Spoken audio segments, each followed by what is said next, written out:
Hello there and welcome to Just About Earth, where curiosity takes the long way home and wonder settles in softly like the quiet before a dream. Tonight, we're wandering down a path that stretches far beyond memory, past history, and maybe even past humanity itself. I want you to imagine something simple for a moment. The night sky above, cold and endless, filled with the same stars that look down on the very first people who ever looked back. Long before clocks, before nations, before even the idea of story as we know it, there were just eyes and questions. And from those questions came something we still carry today, in our temples, our songs, our whispered prayers. But what if all of it, everything we call religion, isn't something we invented? What if it's something we inherited? A message left behind not by gods, but by the first civilization that ever walked this earth. It's a strange thought, isn't it? The idea that belief itself might be an artifact. That every altar, every chant, every symbol carved into stone could be less about worship and more about remembering. The first time I came across that idea, I couldn't quite decide whether it was comforting or unsettling. Maybe both. After all, it means that beneath all our differences, all our languages and faiths and rituals, there could be a single root, a single voice echoing through time, trying to remind us of something important that we no longer understand. Before we get too far into the mysteries, let's take a breath. Where are you listening from tonight? Maybe you're curled under blankets with the lights low, or lying awake with a soft glow from your phone painting the ceiling. Maybe the sound of traffic hums faintly outside your window, or maybe it's crickets and distant wind. Wherever you are, it's the perfect place to wonder about where we came from. And if this kind of slow, thoughtful wandering feels like a good companion for the night, I'd be grateful if you gave the video a like or maybe subscribed. It helps this small corner of calm find others who might need a quiet moment too. So, let's drift backward. Not just through centuries, but through layers of forgetting. Imagine the world before writing, before history began its official records. There were still civilizations, though we've lost their names. We find their footprints in the dirt, in shards of pottery, in ruins swallowed by jungles. And sometimes we find things that don't fit. Great stones carved with impossible precision. Myths that describe cataclysms long before anyone should have remembered them. Languages that seem to appear fully formed, complex, structured, as if copied rather than invented. These are the puzzles that make archaeologists sigh and storytellers smile. Because maybe, just maybe, the answers are hidden not in what we've dug up, but in what we've always believed. Religion, in all its forms, is one of humanity's constants. Every known culture, from the most ancient to the modern, has carried some idea of the sacred. It's as natural to us as art, as instinctive as rhythm. We pray, we chant, we seek meaning in the sky, and we build monuments that outlast empires. It's easy to say that this is just how humans cope with the unknown, that gods were born from fear of thunder, or the need to explain death. But what if those explanations are the surface of something much older? What if the first civilization, the one that might have stood before all the ones we know, encoded its knowledge in the only medium guaranteed to survive millennia of erosion, fire, and forgetfulness? Faith. Think about how fragile information is. Paper burns, wood rots, metal corrodes. But stories, once spoken, can live forever. They move from mouth to mouth, shaping themselves to each new tongue. A story can cross deserts, oceans, and generations. A belief can persist even when every trace of its origin is gone. If you were part of an ancient people watching your world crumble, wouldn't you try to pass something on that couldn't die? You might not be able to preserve your machines or your libraries, but you could wrap your knowledge in meaning, attach it to rituals, symbols, and words that people would remember because they had to. Because forgetting would feel like sacrilege. Maybe that's why religion feels both human and alien at the same time. It speaks to our emotions, our morality, our need for belonging, but it also carries fragments of things we don't fully understand. Myths that sound like memories of real events: floods, fires, lights from the heavens, visitors who taught and vanished. Every culture seems to have its own version, and they all point backward to a golden age, a time when gods or teachers or shining beings walked among us. If they were all invented separately, it's a remarkable coincidence. If they were inherited from a single vanished civilization, it's something else entirely. A signal that's been echoing for tens of thousands of years. Of course, it's tempting to romanticize the past. We imagine lost continents and forgotten empires, Atlantis and Lemuria, as if the ruins must always hide something grand. But there's a quieter possibility. Maybe the first civilization wasn't vast or advanced in the way we think of it. Maybe it was simply wise.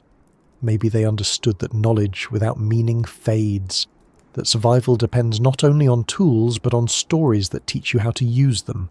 Religion, in that sense, could be a kind of code, a cultural encryption system that protects information by turning it sacred. The rituals ensure repetition, the symbolism ensures longevity, and the emotion ensures transmission. If you make someone feel awe, fear, or reverence, they'll remember, they'll tell others, and even when the logic is gone, the ritual remains. Consider the earliest monuments we know.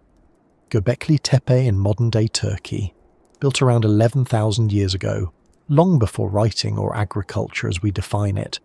Stone pillars carved with animals, arranged in circles, deliberately buried after centuries of use.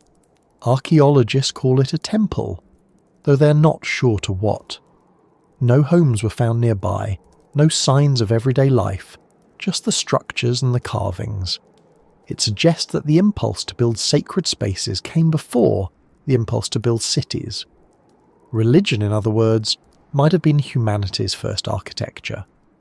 But what if that temple wasn't simply a place of worship? What if it was a message, a monument encoding astronomical knowledge, seasonal cycles, or even a memory of something the builders themselves didn't fully understand but were told to remember? It's hard not to wonder who told them. The idea of inheritance runs deep in ancient traditions. In Egypt, the priests claimed their knowledge was older than the sands themselves. In Mesopotamia, scribes wrote of earlier ages when gods taught men the arts of civilization. The Greeks spoke of the lost age of Kronos. The Hindus described cycles of time so vast they make modern cosmology look modest. Everywhere you look, there's a sense of something handed down, something that didn't start with them, but was carefully preserved. When modern archaeologists decode these stories, they often find kernels of truth hidden beneath the myth. Geological events, astronomical alignments, real floods, real migrations. And maybe that's the point. Religion, as inheritance, isn't about perfect accuracy. It's about continuity. The philosopher Mircea Eliade once said that religion is a way of returning to origins. Every ritual, he argued, reenacts a primordial act, bringing the participant closer to a time when the world was first ordered. In that sense, maybe all religions are attempts to remember a single original ordering, a blueprint from the first civilization that told us how to live in balance, how to read the sky, how to see ourselves as part of something larger. Over time, that memory fractured. The blueprint became myth, the myth became story, and the story became belief. And now, thousands of years later, we pray to fragments of an ancient textbook. You can see traces of that idea everywhere once you start looking. The flood myth, for instance, appears in cultures that never met, from the Epic of Gilgamesh to the Hebrew Bible, from ancient India to the Aztecs. It's always the same pattern. The world is destroyed, a few survive, they rebuild with guidance from the divine. But what if it wasn't divine punishment at all? What if it was a historical memory of an actual flood, preserved and dramatized so that no one would forget what water can do? The divine messenger becomes symbolic, the boat becomes a metaphor, but the warning remains. When we decode religion as message instead of myth, it suddenly feels practical, less mysterious, but more miraculous in a way. because it means people long before us cared enough to warn the future. There's another layer to this idea, a psychological one. Religion doesn't just preserve stories, it preserves emotion, the feeling of reverence, the awe of looking at something you can't explain is one of the most enduring states of consciousness we know. It binds people together, it creates identity, and it anchors memory. Neuroscientists have found that emotional experiences are more easily remembered and transmitted. So if the first civilization wanted to ensure that its wisdom survived even after words changed, the best strategy would be to tie that wisdom to feelings that never fade. Wonder, fear, gratitude, love, the sense of something greater. In that light, religion is less a system of control and more a technology of remembrance. Of course, most modern scholars will tell you that organized religion evolved gradually. The social structures grew, and people needed ways to reinforce cooperation and moral codes. And they're not wrong. But that doesn't rule out the possibility that the impulse itself, the sense of something sacred, has deeper roots. Anthropologists studying hunter-gatherer societies find that even the simplest groups have spiritual beliefs, often centered on the natural world and ancestors. Those could easily be remnants of something older, a diluted inheritance from a time when the boundary between the practical and the sacred didn't exist. When to plant, when to hunt, when to migrate, all encoded in stories about gods and spirits, ensuring the knowledge wasn't lost if one generation failed to explain the reasoning. The more we learn about ancient sites, the more this pattern repeats. Alignments with solstices, equinoxes, and star clusters, repetitions of the same symbols, spirals, eyes, serpents, trees, across continents and millennia. Coincidence? Perhaps. But if you view religion as a long echo from a forgotten civilization, those symbols might be words in a lost language. The tree could be a map of lineage, or the structure of knowledge itself. The serpent might represent cycles or energy, the spiral time or recursion. We can't know for sure, but it's striking how these patterns refuse to fade. They persist not just in temples, but in our subconscious, in dreams, in art. We keep drawing them, carving them, revering them, as if they still whisper something important. There's a quiet humility in this idea. It suggests that belief isn't arrogance, but gratitude. That we're caretakers of a story that began before we did, and that we've been trying, clumsily but earnestly, to keep it alive. When we kneel, light candles, chant words in forgotten tongues, maybe we're not just reaching upward to gods. Maybe we're reaching backward to ancestors who wanted us to remember what they knew. The laws of balance, the cycles of the earth, the fragility of life, the promise of continuity. The gods could have been metaphors for principles. The rituals could have been mnemonics for survival. And we, in our temples and churches and quiet prayers before sleep, might still be reciting lessons that once kept the world whole. As the thought drifts through your mind, it doesn't need to settle into certainty. It's enough to let it linger like an ember at the edge of imagination. Maybe religion is proof that humanity once reached further than we remember. Maybe it's proof that we've always wanted to. The first civilization might have fallen, but its words could have found a way to keep breathing. Through story, through song, through the universal habit of looking up and feeling small but connected. And that, perhaps, is the oldest inheritance of all. And so, as we move onward into the deeper layers of this mystery, keep that image with you. The night sky, the quiet hum of memory, and the faint echo of a voice that might have been calling to us since the dawn of thought. Before there were gods, there were questions. Not the kind you ask out loud, but the kind that sit behind your eyes while you stare at lightning splitting the sky. The kind that rise in your chest when you hear thunder echo off mountains or see the shadow of an eclipse turn day into night. Before names, before prayer, before altars or idols, there was wonder. Raw, unfiltered wonder, and the uneasy knowledge that something vast and powerful was moving around us, through us, and beyond our reach. Imagine being among those first minds to notice patterns. The same stars returning each season, the same sun climbing the same path, the rain coming after certain winds, the rivers swelling after certain moons. It must have felt like living inside a puzzle that was alive, one that sometimes offered food, warmth, and beauty, and other times took it all away. If you were there, without maps or writing or the safety of history to explain anything, you might start to suspect that the world had moods, that it could be pleased or angered, that there was a will inside the wind. That's probably where it began, not with theology, but with empathy, the ability to imagine that the world feels something back, a flicker of consciousness looking out at the unknown and projecting itself onto it. When the rain didn't come, maybe it was because the sky was sad.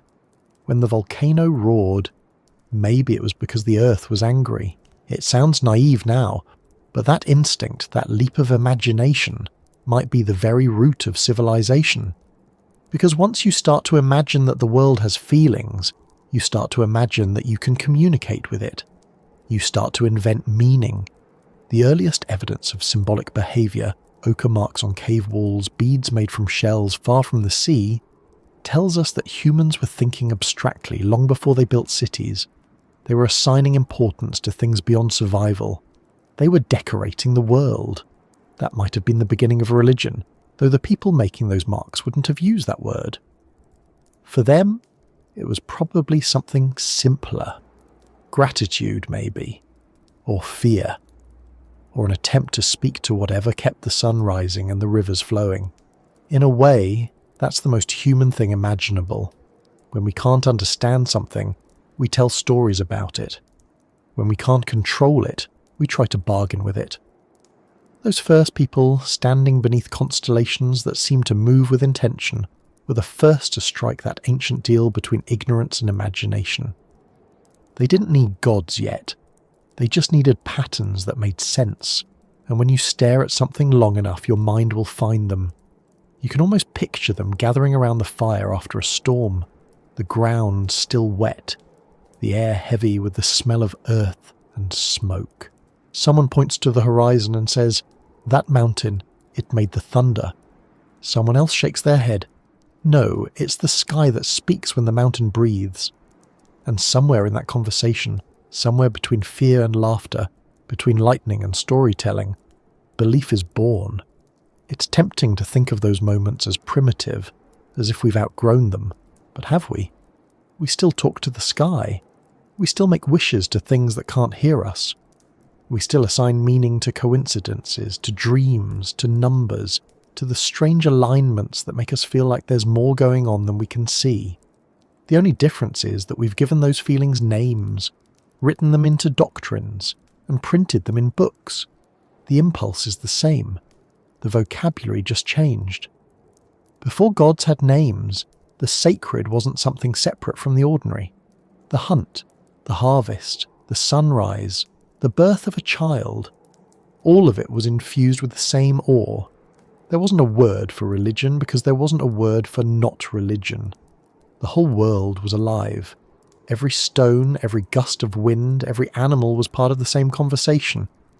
Anthropologists call this animism, the belief that everything has spirit, but to early humans it wasn't a belief at all. It was observation. The forest moved, the rivers sang, the stars returned. How could they not be alive? We often imagine progress as a straight line, superstition giving way to science, but that's not how understanding actually works. It's more like layers of sediment. Each generation builds on what came before, not erasing it, but transforming it. The language changes, the explanations shift, but the questions stay the same. Why are we here? What happens when we die? Why does the world feel like it's listening? Those questions are as old as the first footprints left in wet clay. In some of the oldest caves in France and Indonesia, paintings stretch deep into the earth. Bison, deer, mammoths, handprints pressed in ochre. Some archaeologists think those caves were used for rituals, that the drawings were part of an early attempt to communicate with the unseen.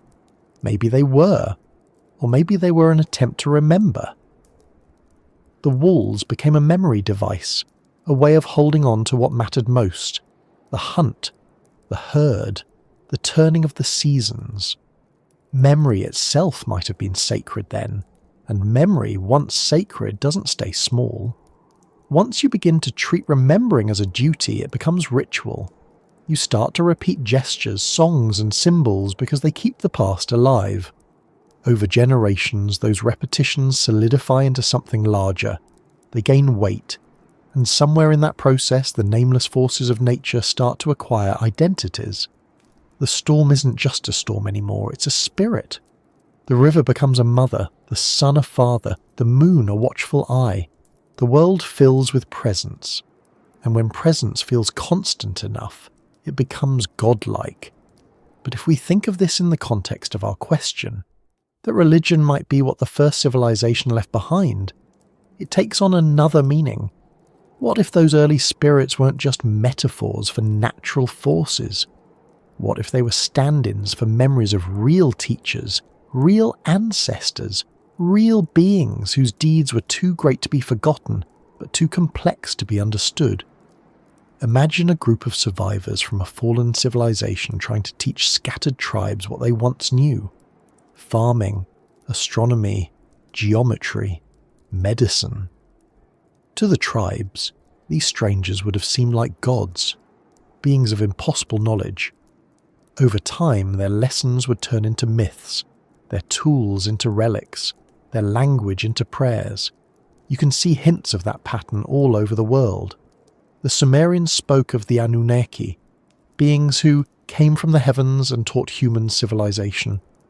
The Egyptians had Thoth, the god of writing and wisdom, said to have given language and measurement to humankind. The Maya had Kukulkan, the feathered serpent who brought law and learning. The Greeks had Prometheus, stealing fire, technology from the gods. The stories repeat across continents and centuries, always with the same arc: knowledge descending, chaos tamed, a spark passed down. It could be coincidence, or it could be that all these myths are distorted memories of the same event. If that's true, then before gods had names, they might have had faces, not divine, but human. Or at least something close. The first civilization, whoever they were, may have realized that the only way to preserve themselves was through transformation. They couldn't survive as rulers or conquerors, but they could survive as stories. They could encode their understanding of the world in narratives that would outlast their cities. It's a strange form of immortality to become myth, but it works. Thousands of years later, we're still talking about them. Even now, archaeology keeps finding traces that make the timeline blur. Tools older than expected, structures built with impossible precision, civilizations that appear suddenly, fully formed, as if remembering rather than inventing. The Indus Valley, Sumer, Egypt, all emerging around the same window in history, each with writing, architecture and mathematics already advanced. How does that happen without a common ancestor? Maybe they all inherited fragments of the same forgotten source, pieced together from memory and ritual. The first civilization doesn't need to have ruled the world to have influenced it. It just needed to leave seeds. And what's the one thing guaranteed to make people guard something across generations? Meaning. Attach sacredness to it, and it becomes indestructible. You can lose wars, languages, empires, but not belief. Belief travels light. It fits in stories, in songs, in gestures. It hides in plain sight, passed from mother to child, from teacher to student, from priest to follower. Even when its origin is lost, its rhythm survives. That's how religion works. It keeps breathing long after memory dies. When we look at ancient myths now, we often read them as symbolic, poetic, exaggerated. But what if they were once literal? Descriptions of real events that became unrecognizable after thousands of years of retelling. The gods descended from the sky might sound mythical, But to someone trying to describe a technological encounter with no vocabulary for it, what else could they say? If you saw fire fall from the heavens or machines that defied gravity, you'd describe them the only way you could, as divine. Still, it's important to remember that even if this is true, it doesn't make those ancient people naive. They weren't mistaking science for magic.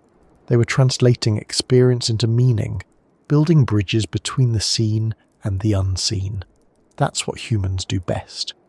We connect the dots, even when we don't have all the dots. And that act, the reaching, the trying to explain, might be the oldest and most sacred impulse of all.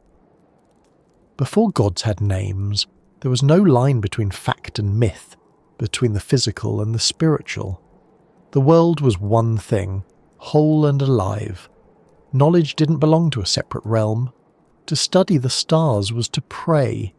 To track the seasons was to worship.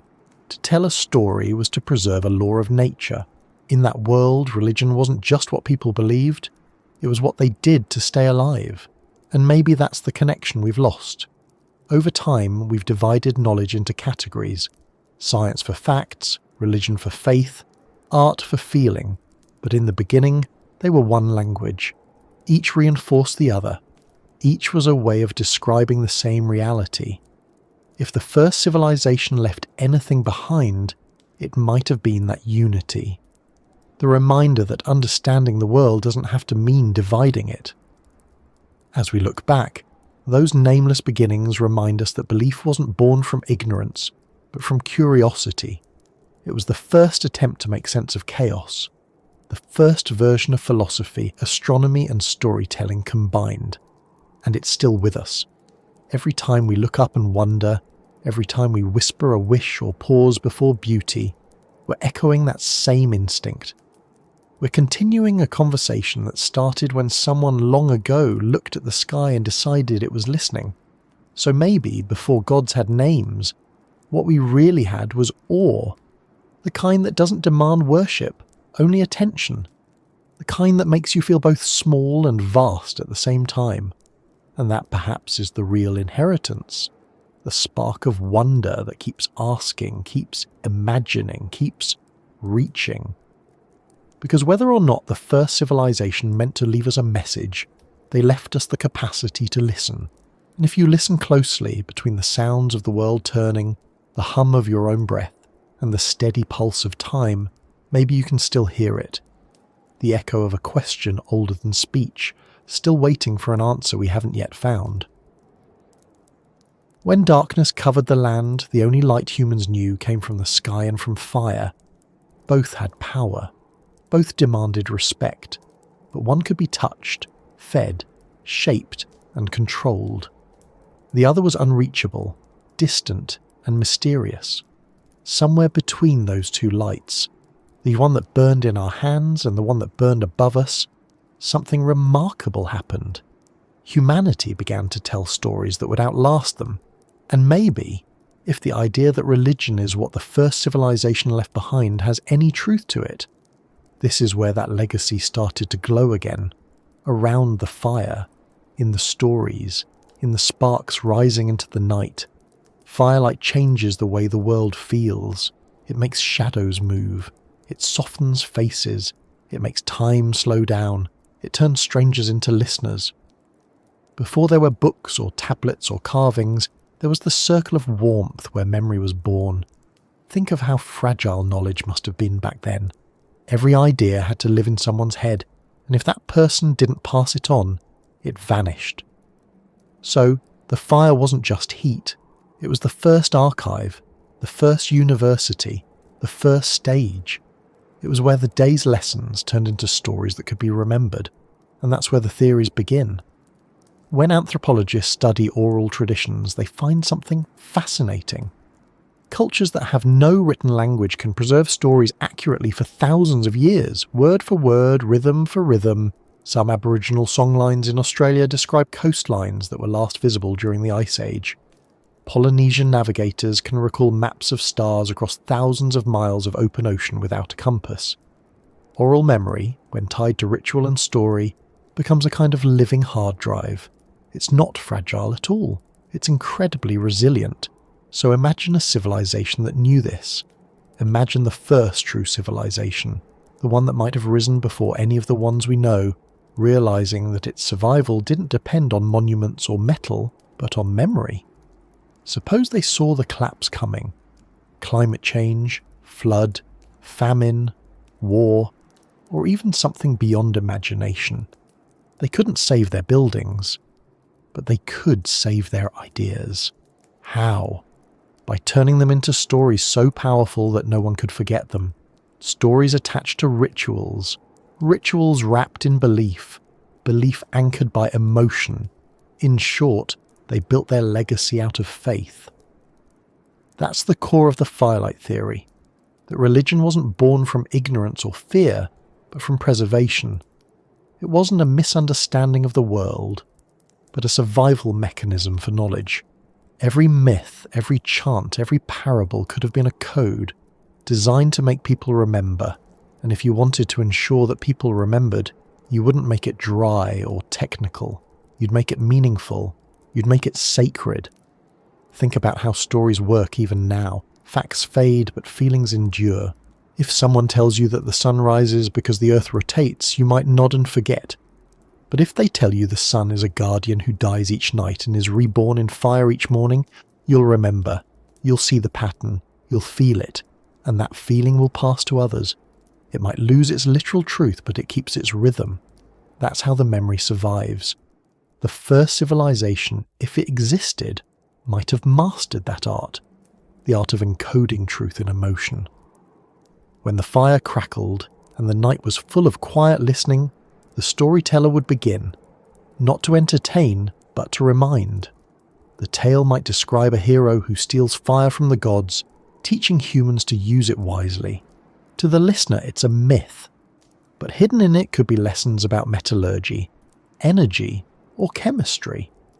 Another story might speak of a great flood that wiped away arrogance and cleansed the world. To the listener, it's divine punishment. To the originators, it could have been a record of a real cataclysm, a warning to prepare, to move inland when the waters rise. Over time, those practical meanings blurred, but the structure of the story, its emotion, its moral weight, remained intact. We see echoes of this everywhere. Ancient myths that map to real astronomical or geological events. The alignment of temples to solstices, the repetition of numbers, the symbolic animals that correspond to constellations. These aren't coincidences, they're instructions. The myth of Orion's hunt, the Egyptian story of Osiris and Isis, the Mayan hero twins, they all mirror celestial patterns. The sky was their textbook, and religion was the way to make sure no one ever stopped reading it. The firelight was also the first laboratory. You can imagine the experimentation that happened there. Different tribes, different tongues, sharing stories, merging them, adjusting them. Over generations, stories evolved like living organisms, adapting to each environment while keeping their essential structure. A story about a god descending from the sky might begin as a memory of an actual event, maybe a meteor, maybe something else, and evolve into a narrative about creation. The details shift, but the underlying concept stays the same. Knowledge comes from above, chaos comes from below, and the balance between them sustains life. That pattern appears again and again across cultures. If religion is what the first civilization left behind, this is where its signal survived the fall. In oral form, guarded by people who didn't even know what they were protecting. When the fires burned low, when storms wiped out cities and generations forgot the reasons behind the rituals, the story still held. The melody remained, even if the words changed. That's how memory beats extinction. It's hard not to see the parallel to our own time. We have endless data, endless storage, but no guarantee that any of it will survive the centuries ahead. Hard drives corrode, servers fail, files vanish when no one renews their domains.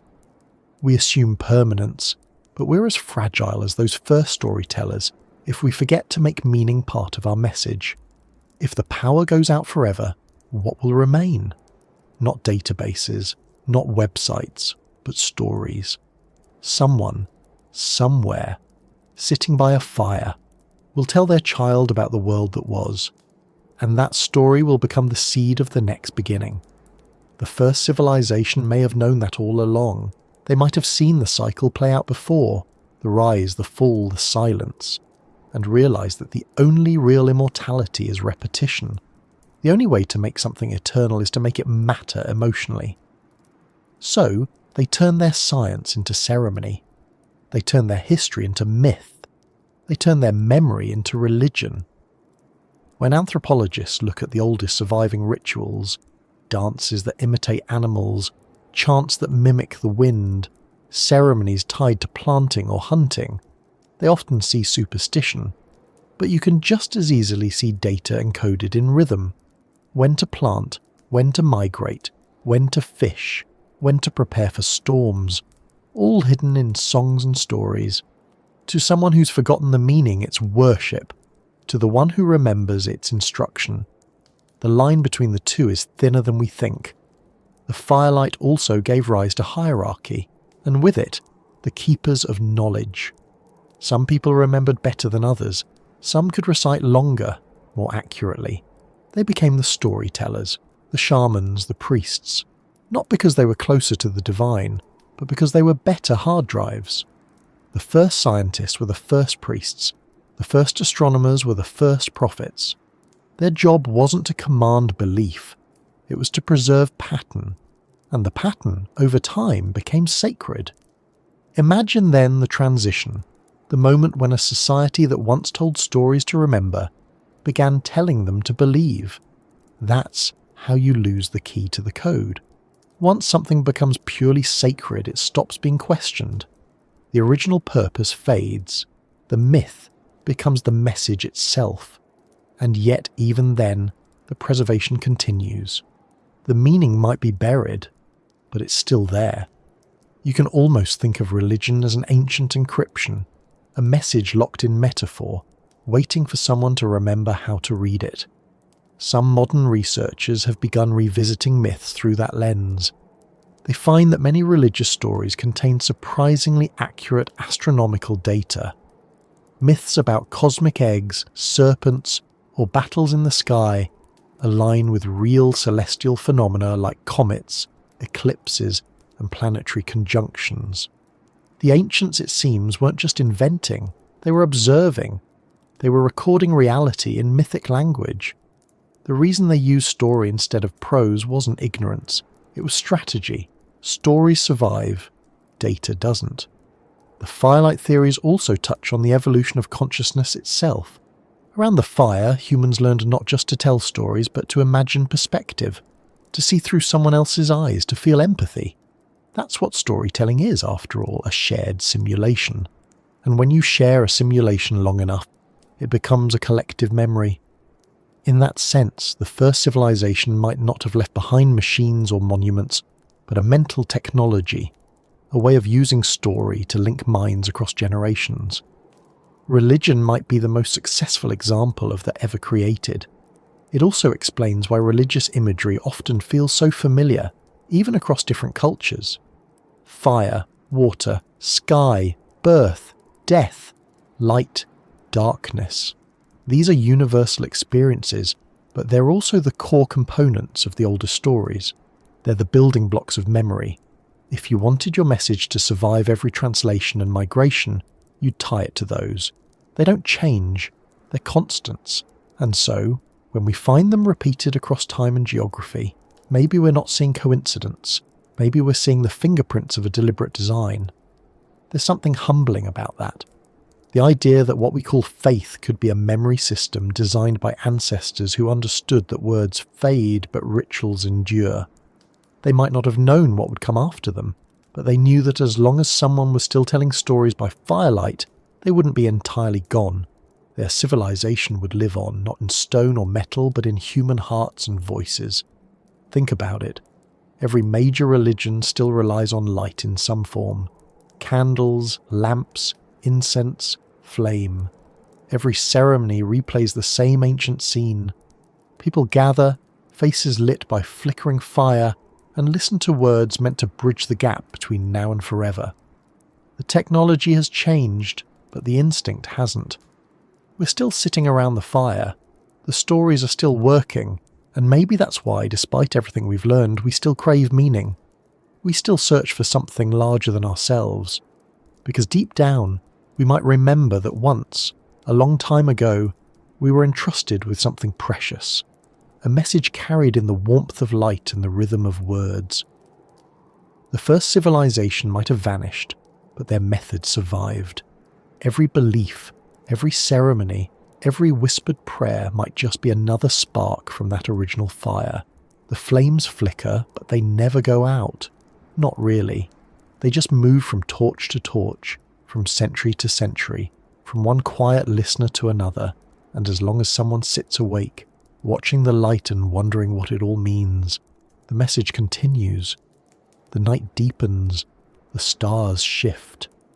The fire burns lower, but its glow still paints the faces of those who listen.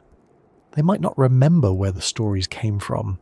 They might not even believe them in the same way anymore, but they feel something. The quiet certainty that they're part of a chain that stretches back to the beginning. And that feeling, more than any word or relic, is the real inheritance. Because the fire was never just for warmth or light. It was for connection. It was the first signal sent across time, and maybe, in some quiet way, we're still receiving it.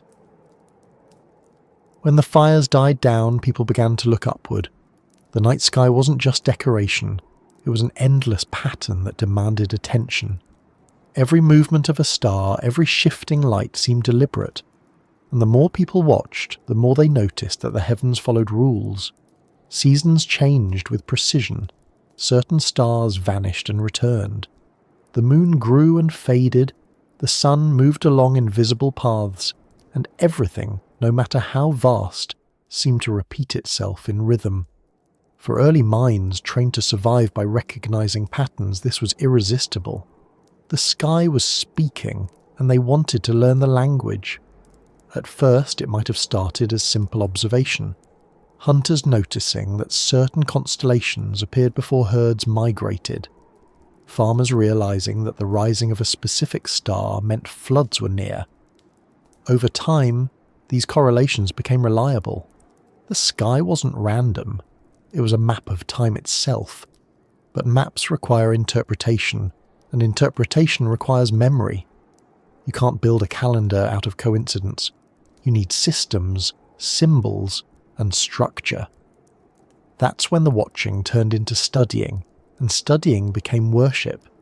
Because to watch something so perfect for so long, without understanding it completely, naturally inspires reverence. Some of the oldest monuments on Earth still hold that reverence in stone. At Nabta Playa in southern Egypt, circles of rock mark the solstices, built thousands of years before the pyramids. In England, Stonehenge aligns with the rising and setting sun at midsummer and midwinter. Across the ocean, in Central America, temples of the Maya and Aztec civilizations line up precisely with the same celestial events. The scale is staggering, but the pattern is clear.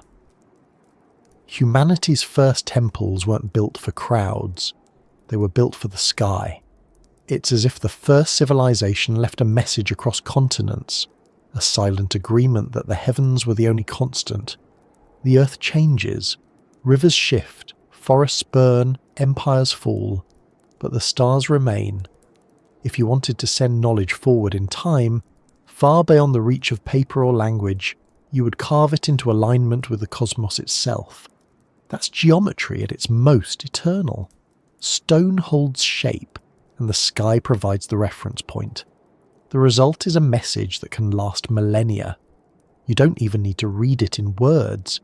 You just need to stand in the right place at the right time and let the light fall where it was meant to. When archaeologists measure those alignments today, they often wonder how people thousands of years ago could have achieved such accuracy without modern instruments. But maybe they didn't need instruments. Maybe they inherited the skill. If religion really was what the first civilization left behind, then those alignments weren't experiments. They were replications, echoes of a system already perfected once before. The builders might not have understood why the alignment mattered, only that it did. The ritual outlived the reason.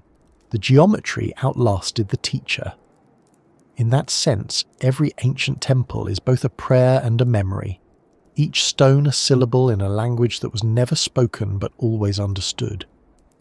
You can walk among those stones today and still feel it, that strange mixture of awe and logic, the sense that beauty and precision are the same thing.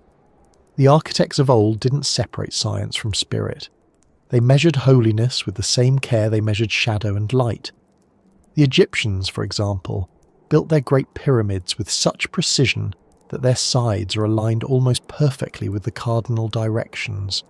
The error margin is so small it's barely measurable. The entire complex mirrors the constellation of Orion, a pattern that appears again in other ancient structures around the world. The builders said they were imitating the heavens, but what if they were preserving data? Perhaps the layout encoded astronomical information, star positions, or even celestial cycles that we've forgotten how to read. That's where the idea of sacred geometry comes in. The notion that certain shapes and proportions aren't just pleasing to the eye but fundamental to the structure of reality. Circles, triangles, spirals, squares. These forms appear everywhere, from atoms to galaxies, from shells to hurricanes. Early civilizations saw this repetition and assumed it was intentional. If the universe kept using the same patterns, then maybe those patterns were divine. And if you wanted to be in harmony with the cosmos, you'd build according to those same laws. So temples became mirrors of the universe. The floor plan of a ziggurat or a cathedral wasn't just practical, it was symbolic. Each measurement corresponded to something in the sky or something in the body. The microcosm reflected the macrocosm. To the people who designed them, geometry wasn't just mathematics, it was theology. Angles were prayers, ratios were hymns. They weren't building to please gods, they were building to remember them, or perhaps to remember what the gods represented. Modern eyes often see geometry as cold, abstract, detached from feeling. But in ancient times, geometry was an act of devotion. Drawing a perfect circle by hand was like invoking creation itself. The Greek philosopher Plato called geometry the language of the gods, and even though he lived thousands of years after those early builders, the sentiment was the same. There's something transcendent about a pattern that repeats across scales, something that feels both inevitable and mysterious. It's easy to see why people began to think of it as sacred. If we follow this thread backward, beyond Egypt, beyond Mesopotamia, back to the ruins we can barely name, a picture begins to form. Civilization after civilization, all aligning their structures to the same stars, using the same angles, revering the same proportions.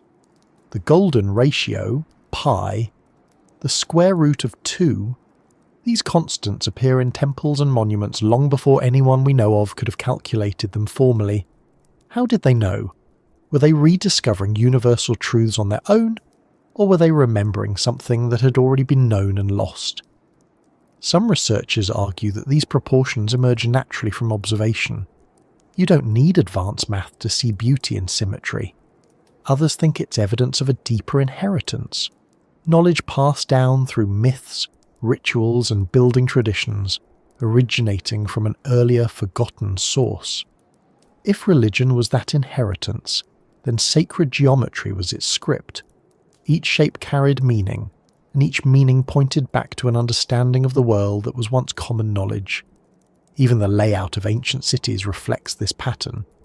The Indus Valley, for instance, had gridded streets, standardized measurements, and carefully planned drainage systems thousands of years before comparable systems appeared elsewhere. The same sense of order and symmetry showed up in early Mesoamerican and Chinese cities. This wasn't random organization. It was philosophy turned physical. The belief that living in harmony with cosmic order would bring balance to human life. The city itself became a model of the universe, every street and wall an echo of the heavens. What's remarkable is that even when civilizations had no contact, their sacred geometry overlapped. Circles for unity, triangles for creation, spirals for life, squares for stability. You find them in Celtic carvings, Egyptian hieroglyphs, Mayan glyphs, Indian mandalas, Chinese diagrams. These weren't shared through trade routes. They emerged independently, or, if the theory holds, were inherited from the same distant teachers. The shapes were universal not because they were simple, but because they were fundamental, the first grammar of meaning. The deeper you look, the more it seems that geometry wasn't just aesthetic, but mnemonic. The repetition of shape and proportion made knowledge easier to remember and transmit. It's easier to recall a pattern than a list of numbers. If you can embed cosmic truths into architectural design, you don't need to write them down. The temple itself becomes the textbook. Every visitor, every ritual, every shadow cast by the sun at a precise angle is a lesson. Imagine standing in one of those ancient spaces at dawn. The first light spills through a narrow opening, travels across the floor, and touches a specific mark on the wall. In that moment, the structure teaches. It tells you the day, the season, the orientation of the earth in space. It's a clock, a calendar, a story, and a sermon all at once. The worshipper might not know the mechanics, but the effect is the same.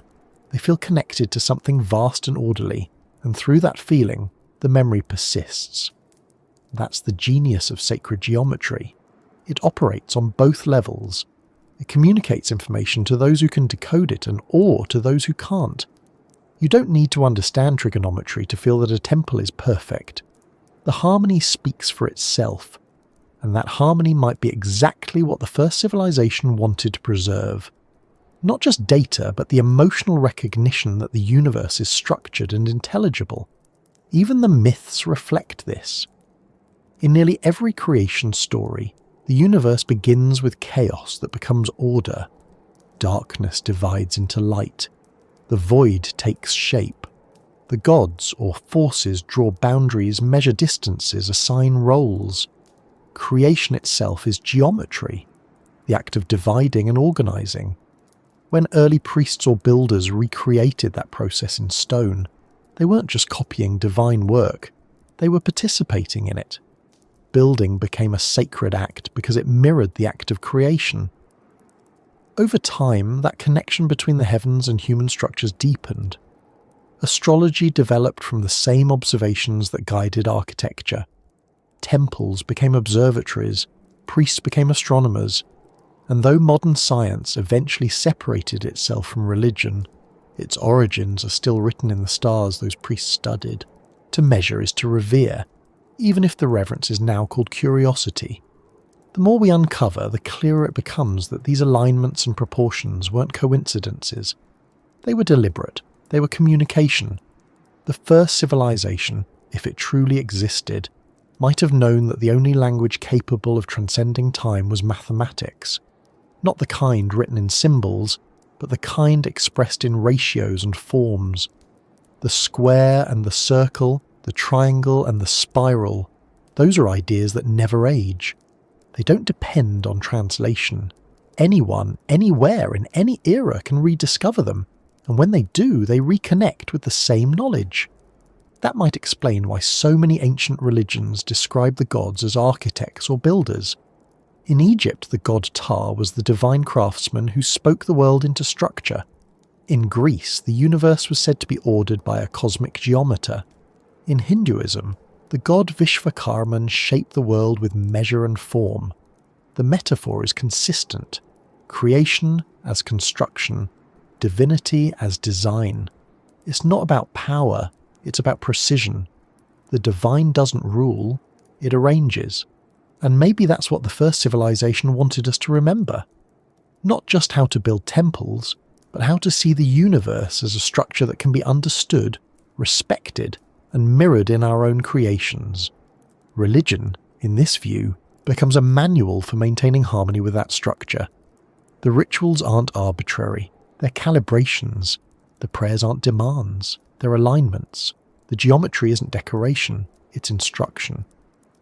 Even today, remnants of that system persist.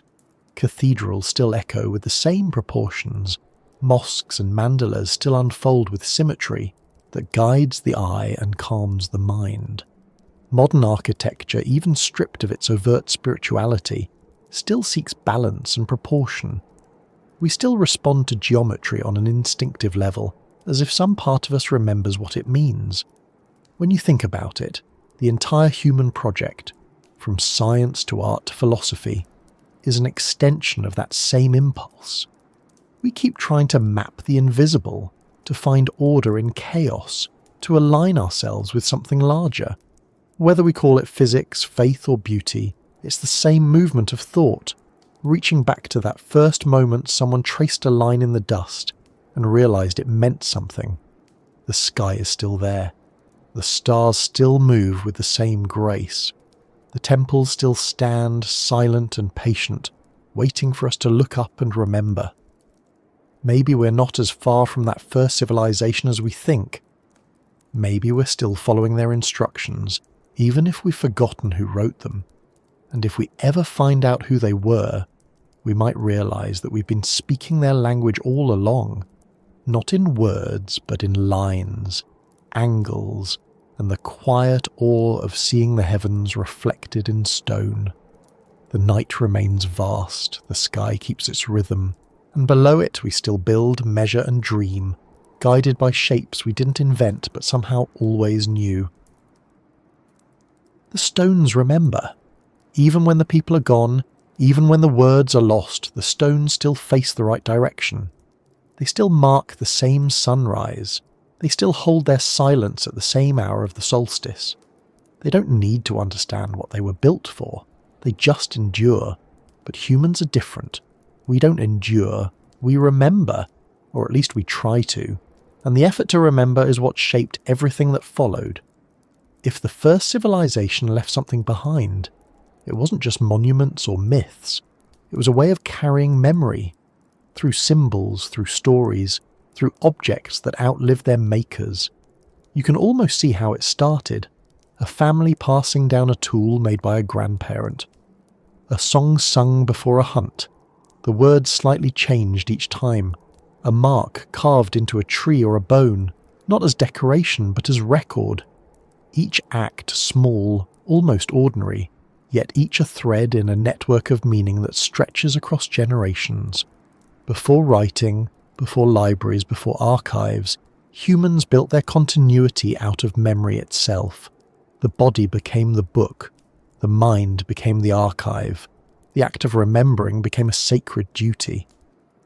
But memory fades, and the first civilization, if it truly existed, would have known that better than anyone. Imagine watching your world collapse, knowing that what you've built will not survive, and realizing that your only hope is to encode your knowledge into the fabric of culture itself, to hide it in repetition, ritual, and reverence so deeply that it can't be erased even when the reason behind it is forgotten. That's what a memory carrier is, not just a person, but an entire system of preservation disguised as devotion. Objects can do it too. Think of the relics that appear in every ancient tradition. Sacred stones, staffs, statues, tablets. At first glance, they seem to represent deities or legends. But maybe some of them were tools, models, instruments, or even data storage of a kind we don't yet understand. Over time, when the technology to interpret them vanished, they became holy simply because they were old, powerful, mysterious. People no longer knew how to use them, only that they mattered. The object remained, but its function transformed into symbolism. That transformation might be the purest example of memory turning into faith. We see traces of this in the continuity of symbols. The same motifs repeat across continents and eras. The spiral, the cross, the eye, the serpent, the sun. No matter where you look, they appear again and again. It's almost as if they were part of a shared visual vocabulary that predates any known culture. Archaeologists usually explain this as coincidence, as independent invention, because humans everywhere experience the same natural shapes. But there's another possibility, that these were the original icons of the first civilization, simple enough to survive translation, yet rich enough to carry layers of meaning. Take the spiral. It's found on stones in Ireland, on pottery in Peru, in petroglyphs in North America, in temple carvings in India. To a modern observer, it's beautiful but abstract. To the ancients, it might have been a representation of motion, of cycles, of energy. Or maybe it was literal, a depiction of a solar path, a map of a star's movement, or a symbol for something biological like growth or birth. Whatever it meant originally, it endured because it was easy to copy, easy to carve, and endlessly adaptable. The meaning could shift, but the symbol stayed. That's the hallmark of a successful memory carrier, resilience through ambiguity. The same is true of the serpent. It winds through mythologies across the world. In some stories it's wisdom, in others, danger. It lives underground and sheds its skin, so it becomes a metaphor for renewal and immortality. In some traditions it circles the world and bites its own tail, forming a perfect loop, the Ouroboros, symbol of eternity. If these stories came from one source, then maybe the serpent was never about morality or myth at all. Maybe it represented something fundamental about nature, cycles of decay and rebirth, energy transforming but never ending, science by way of symbol. And then there's the eye, perhaps the most universal of all. It stares from the walls of Egypt, glows in the art of Sumer, peers from Buddhist mandalas, and even appears on the American dollar bill. It's always watching, always open, always aware. The all-seeing eye could have begun as a literal concept, the idea of observation as power. If you can see the stars, if you can read the heavens, you hold the key to survival. Over time, the eye became divine. To see was to know, and to know was to hold the memory of what came before. What's remarkable is how these symbols persist even when their original cultures vanish. They move through time like seeds caught in wind, taking root wherever they land. Each new civilization inherits them, reshapes them, reinterprets them, but never quite erases them. It's as though humanity is haunted by its own forgotten language. We keep repeating these shapes without understanding why, drawn to them instinctively, as if some part of us still remembers their importance. The idea of the memory carrier also applies to language itself. Words can hold meaning long after their literal origins are gone. Etymologists often find that the oldest roots in human languages connect to shared sounds for natural forces, words for sun, mother, fire, water. It's possible that these were among the first encoded memories. The sounds themselves may have been chosen because they imitated nature, making them easier to recall and pass on. Over time, as languages evolved, those ancient syllables splintered into new forms, but their echoes remain buried in speech. Every time we talk, we might be carrying the faint vibrations of the first voices that tried to preserve what mattered most. Even myths themselves function as memory devices. They're built on repetition and pattern, full of rhythm and structure. Each element serves a purpose, to trigger recall, to make the story easier to retell. That's why so many ancient tales follow similar arcs: a hero's journey, a descent, a return. These weren't just artistic choices, they were mnemonic tools. If you want people to remember a lesson, wrap it in a story that feels inevitable, a story that mirrors the rhythm of life itself. That's how myths endure. They're too emotionally satisfying to forget. You can see this principle at work in ancient chants and rituals. The same phrases repeated for generations, the same steps danced under the same stars. To an outsider, it might look like superstition, but repetition is memory's strongest anchor. The body remembers what the mind forgets. The first civilization, if it understood that, might have embedded its wisdom in gestures, sounds, and sequences that required no explanation. The ritual itself was the archive. By performing it, you preserved it. Even if the language was lost, the movement carried the meaning forward. And when societies grew more complex, the role of memory carriers evolved. They became priests, scribes, shamans, bards, scholars, People whose lives were devoted to keeping the past alive.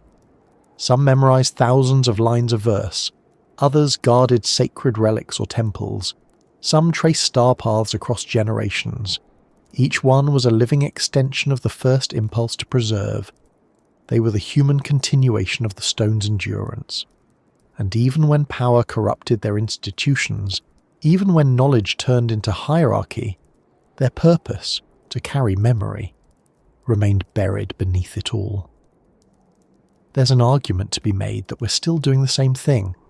Our devices, our servers, our archives, they're all extensions of that ancient instinct. We've built monuments of data instead of stone, but the purpose hasn't changed. We still fear forgetting. We still feel that to remember is to exist. Every photo, every record, every inscription is an echo of the first handprint pressed against a cave wall. I was here. We were here. Remember this. If religion is the memory of the first civilization, then faith is the act of remembering without fully knowing what you're remembering. That's what belief often feels like. A pull towards something that feels familiar but unreachable. A longing for connection to something you can't quite name. It's the same feeling that drives a person to stand in an ancient temple and feel reverence without understanding why. Some part of us recognizes the architecture of meaning, even when the story has faded. Maybe that's why religions emphasize lineage and repetition. The same prayers, the same holidays, the same stories told in cycles. They reinforce continuity. They make sure the chain isn't broken. The memory might change shape, but it never disappears completely. Every generation adds new layers, but the core remains, a quiet reminder that remembering is sacred. In that sense, the entire planet could be seen as a kind of distributed archive, each culture holding a fragment of the original whole, each myth, each symbol, each ritual a piece of a larger puzzle. No one tradition has it all, but together they form a mosaic that points backward towards something unified. Maybe that's what the first civilization intended, to scatter the pieces wide enough that no single disaster, no single failure could erase them all. Redundancy through diversity, a network of memory stretching across humanity. Even the stars might play a role in this. Ancient people often spoke of their ancestors joining the stars after death. Maybe that wasn't just poetry. Maybe it was part of the system, encoding stories into constellations, turning memory into sky maps. The myths of Orion, the Pleiades, the Milky Way all serve as both story and instruction. When to plant, when to harvest, when to travel. But beyond the practical, they're emotional compasses, connecting human life to something vast and constant. When you look at the stars, you're looking at the same symbols that guided your ancestors, the same lights that told the same stories. That continuity is the oldest comfort we know. The concept of memory carriers also raises a quiet question. What if we're not just inheritors of this system, but participants in it? What if the act of wondering about the first civilization right now is part of the mechanism? Curiosity itself could be one of the safeguards. As long as someone keeps asking where we came from, the memory never fully dies. The question is the carrier. The mystery keeps the system alive, and that might be the real brilliance of the legacy. It doesn't require belief, only attention. Whether you approach it through science, philosophy, or faith, you're still engaging with the same inheritance. You're still part of the same effort to remember. Even skepticism serves the same purpose. Doubt keeps the memory in circulation. The conversation itself is the preservation. The idea that religion might be the echo of the first civilization isn't about proving or disproving anything. It's about recognizing the continuity beneath the surface. Every symbol, every story, every ritual could be an ancient data packet, transmitted through millennia, adapted and reinterpreted, but never entirely lost. The memory carriers, human, stone, star, have done their work well. We may not yet know what the message says, but we're still reading it, still decoding it, still feeling its weight in our collective imagination. Some nights, when the sky's clear and the world feels quiet, It's easy to imagine that the first civilization is still out there in some way, not as ruins or relics, but as patterns in our minds, rhythms in our stories, habits in our hearts. They taught us to remember by turning memory into meaning, and meaning into devotion. That devotion still burns, steady and patient, passed down like fire from hand to hand. And as long as we keep telling stories, as long as we keep looking at the stars and tracing familiar shapes, we'll remain the memory carriers. Not of just one civilization, but of everything that's ever tried to last. The flame is still moving, the pattern still holds, the world still whispers the same instruction. Remember, remember, remember. The longer a story is told, the more it begins to change shape. Words drift, meanings blur, details evolve to fit new listeners, and somewhere along that long road of repetition, stories stop being stories, they start being truths. That's how myths become gods. Not in an instant, not through design, but through the slow gravity of belief. What begins as memory, passed along by firelight and carried through symbols, gradually gathers weight until it becomes sacred. It's a quiet transformation, almost invisible while it happens. But looking back, you can see it everywhere. The moment when remembrance became reverence. If the first civilization really did leave its knowledge hidden in story, then this was the point when the message began to shift beyond its original purpose. Imagine the generations that followed after the collapse, trying to rebuild from fragments. They inherited songs about the sky, tales of powerful teachers, rituals tied to the movements of stars. At first, these were simply lessons, guides for survival. But time is a patient sculptor. As memories grew distant and the reasons behind the stories faded, imagination filled the gaps. The teachers became heroes, the heroes became ancestors, and the ancestors became divine. It's easy to understand why. The world of early humanity was unpredictable. Floods, droughts, disease, earthquakes, everything seemed controlled by forces beyond comprehension. When people remembered stories about beings who once knew the secrets of the sky and the earth, it made sense to imagine those beings still existed somewhere, watching. The mythic past turned into the divine present.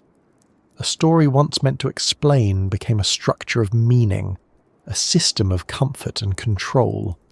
You can see the evidence of this transition written across the walls of history.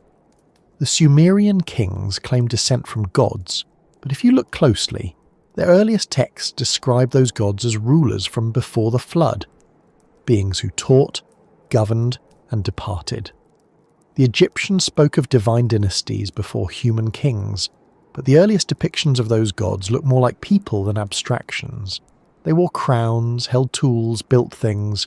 Later they became eternal, immortal, unreachable. What was once memory turned into mythology, and mythology hardened into theology. That's how the process works. Once a story becomes sacred, it stops evolving as freely. It's frozen in form, protected by reverence. Questioning it becomes dangerous. The knowledge inside it becomes locked away, safe from distortion, but also safe from understanding. What began as a message for everyone becomes the possession of the few. Priests, scribes, prophets, all taking on the role of guardians, ensuring the story's purity while often losing sight of its purpose. But even within that transformation, the traces of the original pattern remain. Every religion, no matter how dogmatic, still carries echoes of the world that came before it. Agricultural cycles hidden in holy days, celestial events disguised as miracles, astronomical alignments built into temples and texts. The gods may have replaced the myths, but the structure of meaning stayed the same. Beneath the prayers and scriptures, the logic of the universe still hums quietly, waiting for someone to notice. The transition from myth to God also reflects something deeply human, the need to personify. Abstract concepts don't inspire devotion. You can't pray to gravity or revere the number pi, but you can imagine a being who embodies balance, order, or creation. When the first civilization encoded its knowledge in metaphor, they may have done so to make it memorable, but later generations, lacking context, took those metaphors literally. The sun wasn't a symbol of power anymore, it was a deity. The stars weren't coordinates, they were eyes. The thunder wasn't a reminder of natural force, it was the voice of an angry god. This shift probably wasn't deception or error, it was emotional evolution.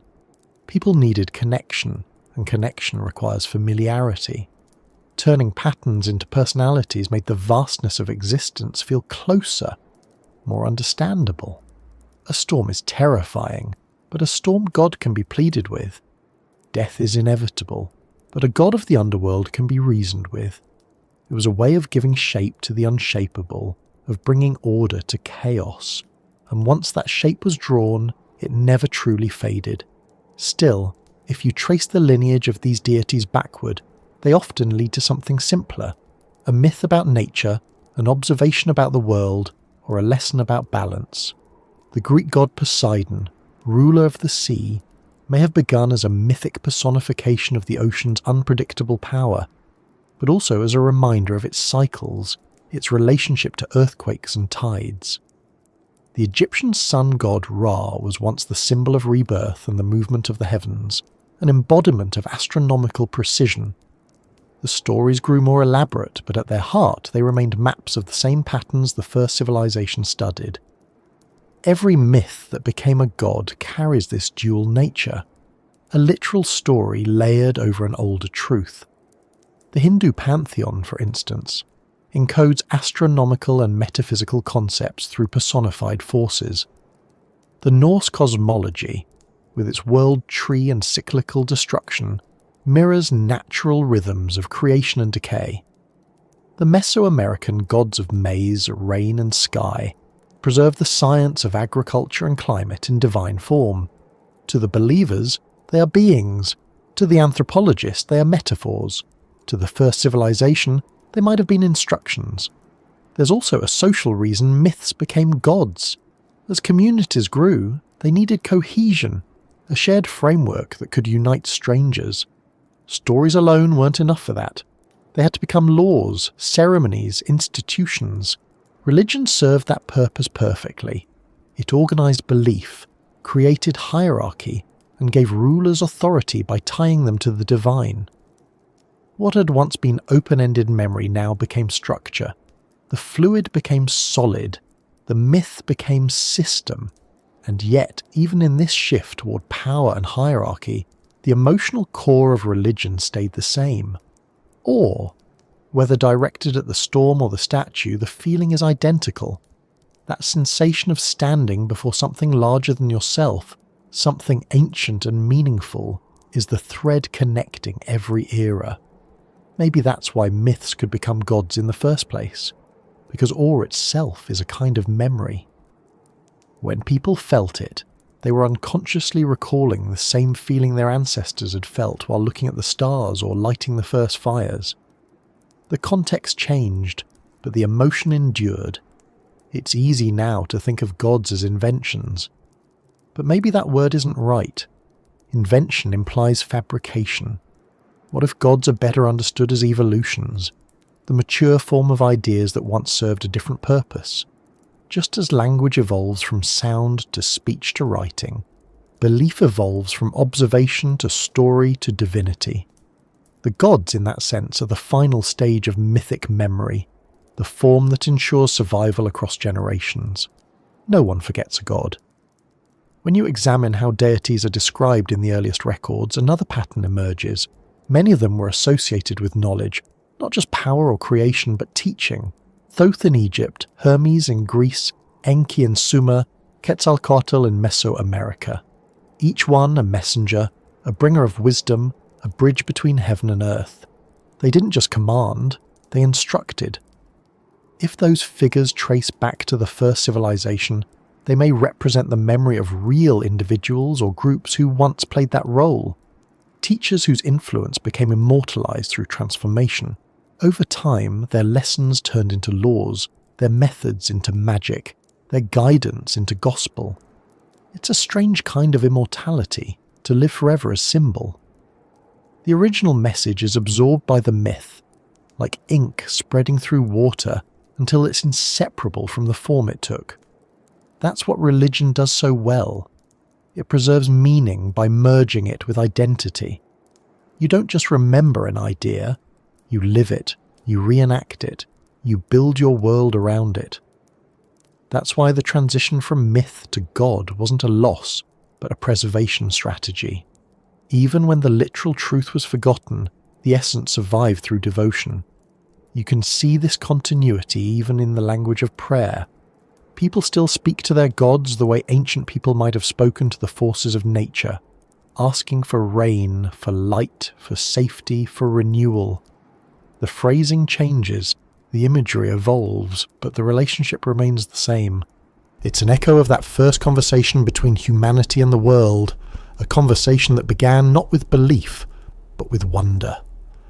And there's a certain irony in that. The very myths that became gods, the stories that hardened into faith, may have been designed to keep us questioning, not to end the questions. If the first civilization hid knowledge inside story, they may have expected each generation to decode it anew. But once those stories became sacred, decoding them turned into heresy. The preservation mechanism became self-sealing. The memory protected itself so well that it locked itself away. That might be why rediscovering the meaning behind ancient myths feels both enlightening and unsettling. It's as if we're prying open something that was meant to remain mysterious, yet doing so reconnects us to the original intent, to remember, to understand, to see the pattern again. Maybe that's the balance the first civilization tried to maintain. Keep the knowledge safe, but keep it alive. Religion achieved the first part beautifully, but the second part has always been fragile. Even now, modern science echoes this same structure. We no longer worship the sun, but we still marvel at its precision. We don't build temples to the stars, but we send machines to measure their light. We may not call the forces of nature gods anymore, but we still treat them with the same mix of reverence and curiosity. In a way, we've come full circle. The myths became gods, the gods became forgotten, and now their lessons return as equations. Different language, same awe. It's tempting to wonder what the first civilization would think if they could see us now, decoding their messages with telescopes and algorithms instead of ritual and song. Maybe they'd be proud. Maybe they'd recognize that the stories worked, that the knowledge survived even after belief changed its form. Or maybe they'd smile at the irony, that we're rediscovering their truths and calling it science, while still lighting candles, still whispering prayers, still gathering in circles under the same stars. Because that's what hasn't changed. The ritual continues. The need to connect, to belong, to feel part of something larger is as strong as ever. Myths became gods because we needed them to.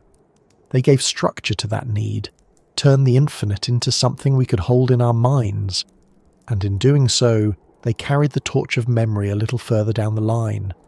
Maybe that's the real miracle. Not that myths became gods, but that they kept us human in the process. They reminded us, generation after generation, that meaning is worth preserving, that wonder deserves a language, and that even when we forget the story's origin, we still feel its warmth. The gods may change their names, their faces, their temples, but they all carry the same silent message from that first civilization. Do not forget, and we haven't. Not really. The myths still speak. The gods still linger. The stories still burn quietly in the collective mind of humanity. Each belief system, each tradition, each sacred song is another variation of the same ancient memory, translated through culture and time. And maybe that's exactly what was intended. The myths became gods so the memory could survive. The gods became stories again so we could rediscover them, and the cycle continues, as it always has. Memory turning into meaning, meaning turning into faith, faith turning back into curiosity. The line from the first firelight to now is unbroken. We are still remembering, even when we call it something else. The stars keep their places. The temples keep their silence. The stories keep breathing through us. And as we move forward, still asking, still wondering, the gods remain what they have always been, reflections of what we once knew, and reminders of what we have yet to remember. Somewhere along the long stretch of time between those ancient fires and the first written words, something happened. The chain that carried memory from one age to the next began to thin. The symbols were still there, the stories still told, the rituals still performed, but the meanings behind them started to fade. It didn't happen all at once. Forgetting never does. It moves slowly, gently, almost kindly, as if it's protecting us from the weight of too much memory. But over centuries, the quiet erosion added up. What had once been knowledge turned into mystery. What had once been understanding became belief. And what had once been shared across the world turned into fragments scattered across continents, waiting to be rediscovered. That long drift into amnesia, that slow, soft unravelling, was the great forgetting. If the first civilization truly left religion as its legacy, then the great forgetting was the moment when that legacy slipped beyond reach. Maybe it began with disaster, flood, famine, fire, or war. Civilizations rise and fall all the time, but every once in a while something bigger happens, something that erases whole chapters of history. We know of cataclysms that reset the world, volcanic winters, impacts, shifts in climate so severe they nearly ended humanity. The last ice age swallowed coastlines where millions might have lived. The sea rose over cities, the forests moved, the sky changed. In that upheaval, what could survive except story? Those who endured would have told their children about the world that came before. They would have spoken of the lost lands, the great teachers, the knowledge that once was. But without tools, libraries, or written records, their memories became fragile. Each retelling simplified the story, smoothed its edges, replaced precision with emotion. And slowly, the story of what had been real became myth. Myth became legend. Legend became scripture. The facts remained hidden beneath layers of reverence and imagination. The message survived, but the manual was lost.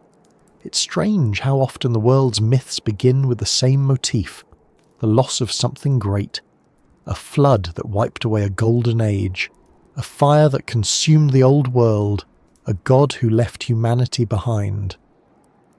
We treat these as archetypes of morality or cautionary tales, but maybe they're closer to eyewitness accounts remembered through generations.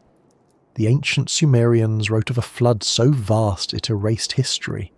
The Bible repeats the same story with different names.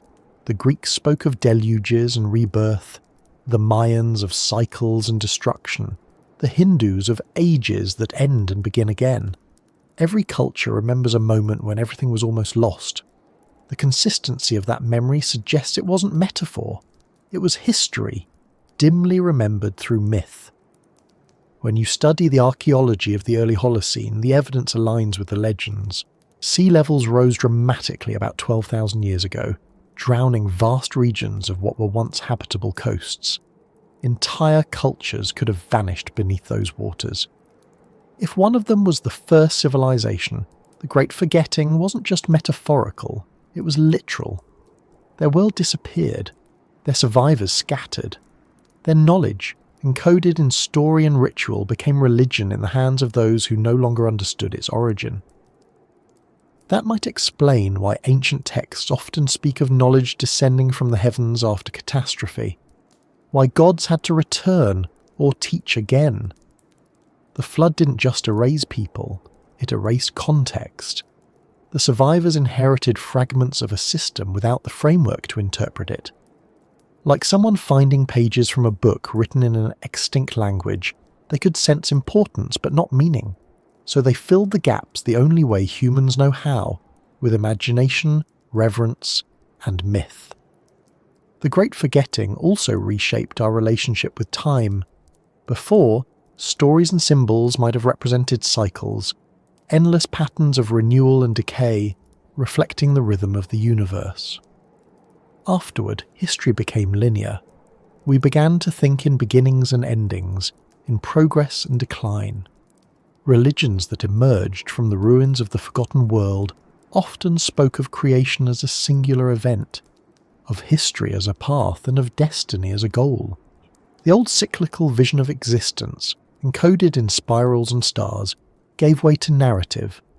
It's easier to remember stories than systems, but in simplifying time, we lost part of its truth. If you read the earlier scriptures closely, you can almost sense that missing dimension. There are hints of older cosmologies beneath the surface. In Genesis, the creation story speaks of order emerging from chaos, a concept far older than the text itself. The same structure appears in Egyptian, Babylonian, and Hindu myths.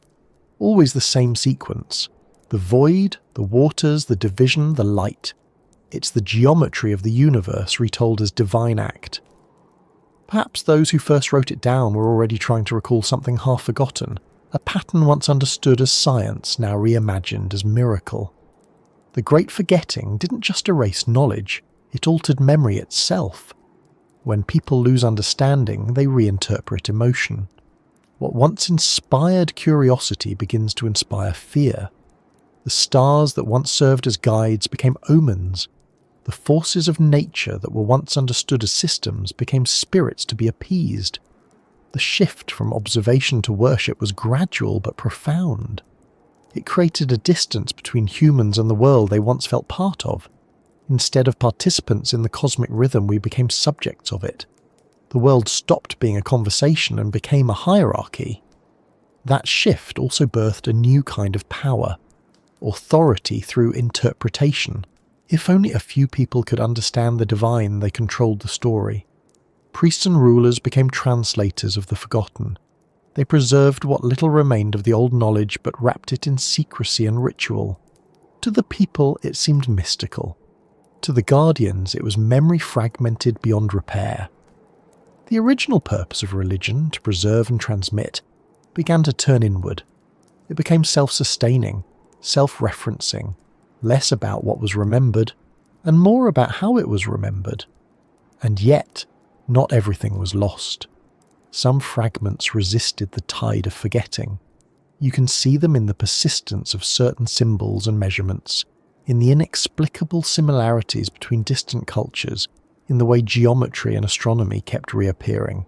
It's as if memory had a gravity of its own, impossible to erase completely, always resurfacing in new forms.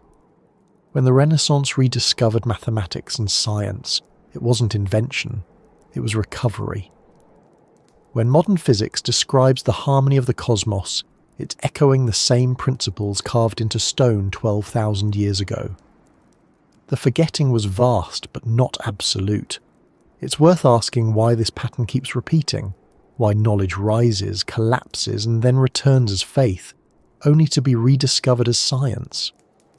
Maybe the Great Forgetting isn't just an event. Maybe it's a cycle built into the way civilizations evolve.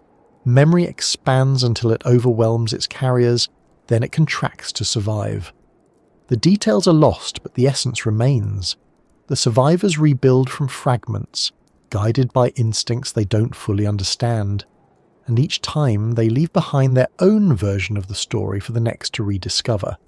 This might explain why so much of what we call myth feels strangely modern.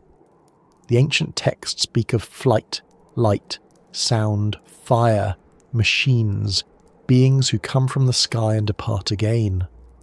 To the people who inherited those stories, it sounded divine. To us, it sounds technological. Maybe it's both. Maybe the language of one age becomes the mythology of the next.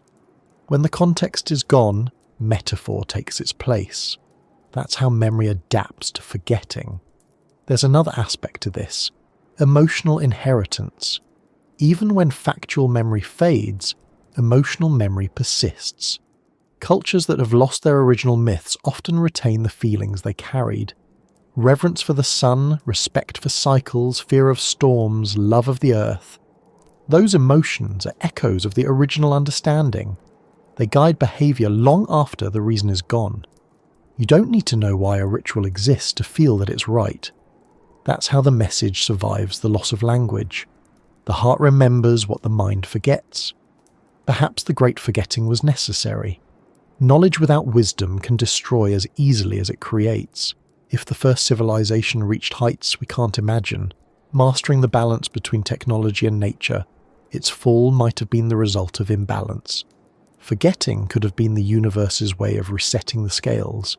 Every flood, every collapse, every blank space in history might not just be tragedy, but renewal. A pause that allows the next generation to start again, carrying only what it can handle. You can see this idea reflected in the myths themselves. The cycles of destruction and rebirth in Hindu cosmology, the story of the phoenix rising from ashes, the biblical flood followed by covenant, the Aztec suns, each age ending in catastrophe and beginning anew. These aren't just tales of doom, they're acknowledgements of rhythm. The great forgetting might be the dark half of that rhythm, the necessary silence before rediscovery. And maybe, deep down, humanity remembers even the forgetting. The sense of something missing runs through every civilization, a collective nostalgia for a past we can't recall. It's in our myths of paradise lost, of golden ages, of towers that reach the heavens. It's the ache behind our progress, the feeling that we're trying to rebuild something we once had. That longing might be the truest remnant of the first civilization, the desire to remember. Modern discoveries sometimes feel like fragments of that lost knowledge resurfacing. When archaeologists unearth ancient structures aligned with stars, when linguists find connections between words across continents, when scientists uncover mathematical constants mirrored in nature, it feels like the veil of forgetting lifting just a little. Each revelation is a small act of remembering. The process is slow but steady. Bit by bit, the forgotten world is returning through our curiosity. But it's worth noting that the great forgetting didn't erase everything evenly. Some knowledge survived where it was tied to survival, farming, medicine, navigation. Practical memory tends to persist. What was lost were the frameworks, the philosophies, the unified understanding of how all those elements fit together. The first civilization might have seen no separation between physical and spiritual knowledge. When the collapse came, those connections unraveled. Science split from meaning. Technology split from ethics. The whole became parts, and the parts scattered. And so here we are, thousands of years later, still collecting those parts, trying to make sense of the pattern. Every discovery we make feels both new and familiar, as if we're relearning what we once knew. Every temple uncovered, every myth decoded, every equation derived brings us closer to remembering. And maybe that's what the great forgetting was meant to accomplish, to force us to rediscover meaning ourselves rather than inherit it. Because knowledge that's merely remembered can fade again. Knowledge that's rediscovered becomes conviction. There's something beautiful about that. The first civilization may have known that forgetting was inevitable. Maybe they planned for it. Maybe they designed their legacy not to survive untouched, but to regenerate. They hid their wisdom in symbols and stories that could be rediscovered independently, ensuring that even if the surface meaning was lost, the structure would eventually re-emerge. Religion in that sense wasn't just preservation, it was renewal, a self-repairing memory system encoded into human culture. The great forgetting then wasn't the end of their message, it was part of it, a deliberate pause, a test of continuity. The memory went underground for a while, buried in myth, sleeping in stone, waiting for minds ready to wake it again. And now, as we decode the old stories, map the ancient alignments, and rediscover the geometry of the universe, maybe that's exactly what we're doing. waking the memory that never truly died. Because memory doesn't vanish, it transforms. It hides in plain sight, in rituals we still perform, in words we still use, in symbols we still draw. We may have forgotten the details, but the rhythm remains. The heartbeat of that first civilization still echoes beneath everything we build, everything we believe, everything we reach for. The forgetting only makes the remembering more powerful, and perhaps that's the quiet truth of it. That forgetting isn't failure, but part of the design. Each age must rediscover wonder on its own, so that meaning never becomes rote, so that awe never turns stale. The great forgetting may have taken their world, but it gave us curiosity. And as long as curiosity survives, the memory will always find its way back. The fires may have gone out, the stones may have crumbled, but the light remains. We carry it still in our stories, our sciences, our silent moments beneath the stars. The first civilization may be gone, but its voice lingers, not in words, but in the endless human urge to ask where we came from and why. And as we ask, we begin to remember. The earth remembers more than we do. Every layer of soil, every buried stone, every forgotten artifact holds fragments of stories that time tried to erase. When archaeologists dig, they're not just uncovering objects, they're listening to memory. The soil is a language, quiet but precise. Each layer a sentence written by the slow hands of centuries. And when those layers speak, they often tell a story that doesn't quite match the one we thought we knew. In the quiet work of excavation, you can almost hear echoes of the great forgetting, the places where memory fractured, the moments where knowledge turned into mystery. The more we uncover, the clearer it becomes that the Earth's archives are older, stranger, and more connected than we once imagined. And as we peel back those layers, we begin to see patterns that don't fit neatly into the timelines we built. It's as though the story of civilization we tell ourselves, the rise of farming, the invention of writing, the slow climb from ignorance to understanding, is missing a preface.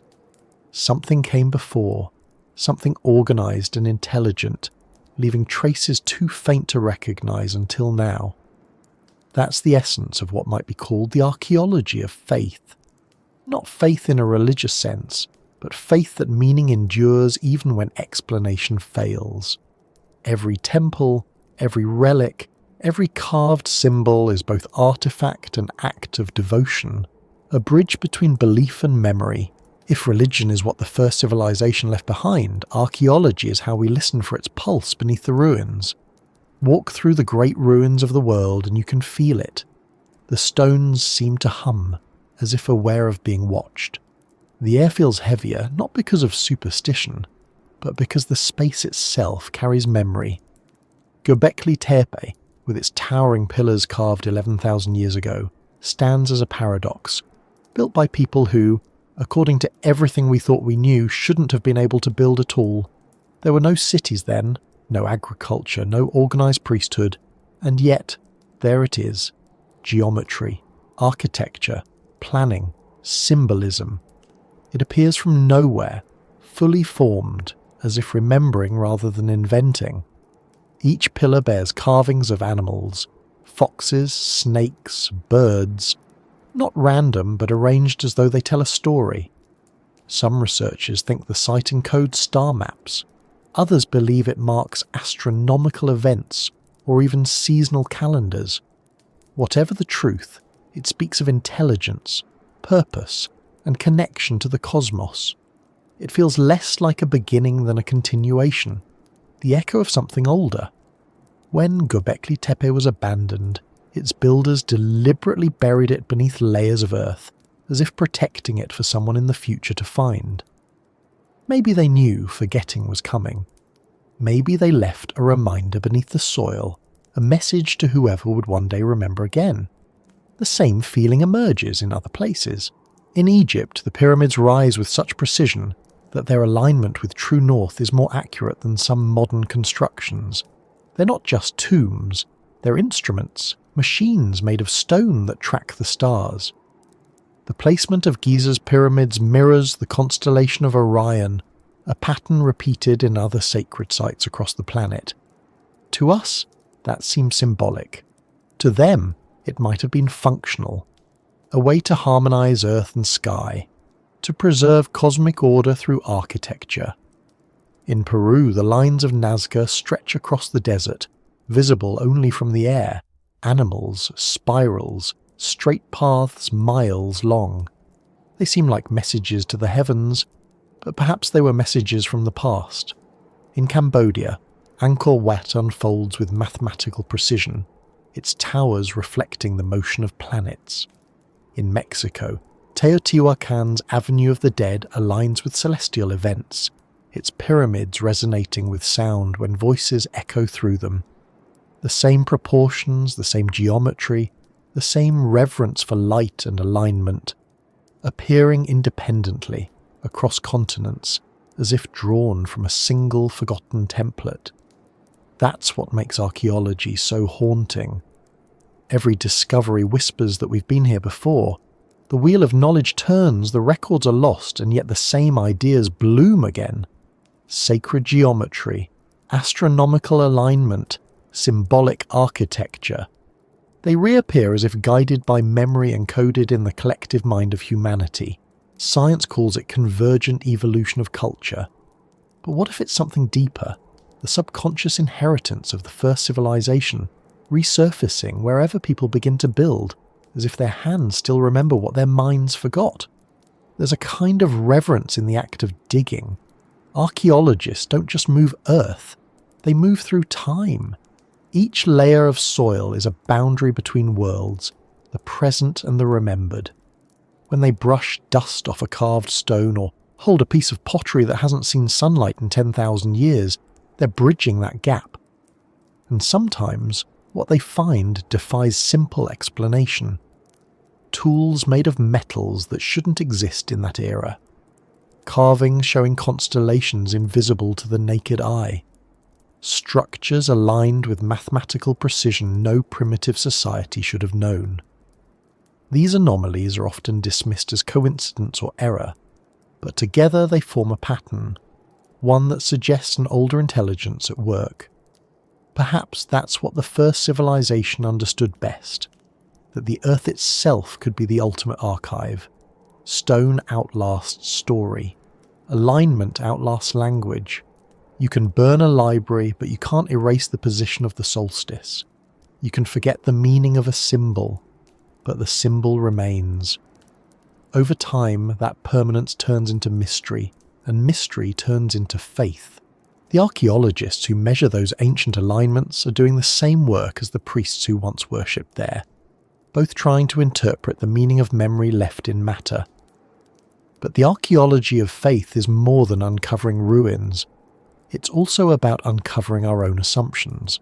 We tend to see the past as a straight line of progress, with religion as superstition that gave way to science.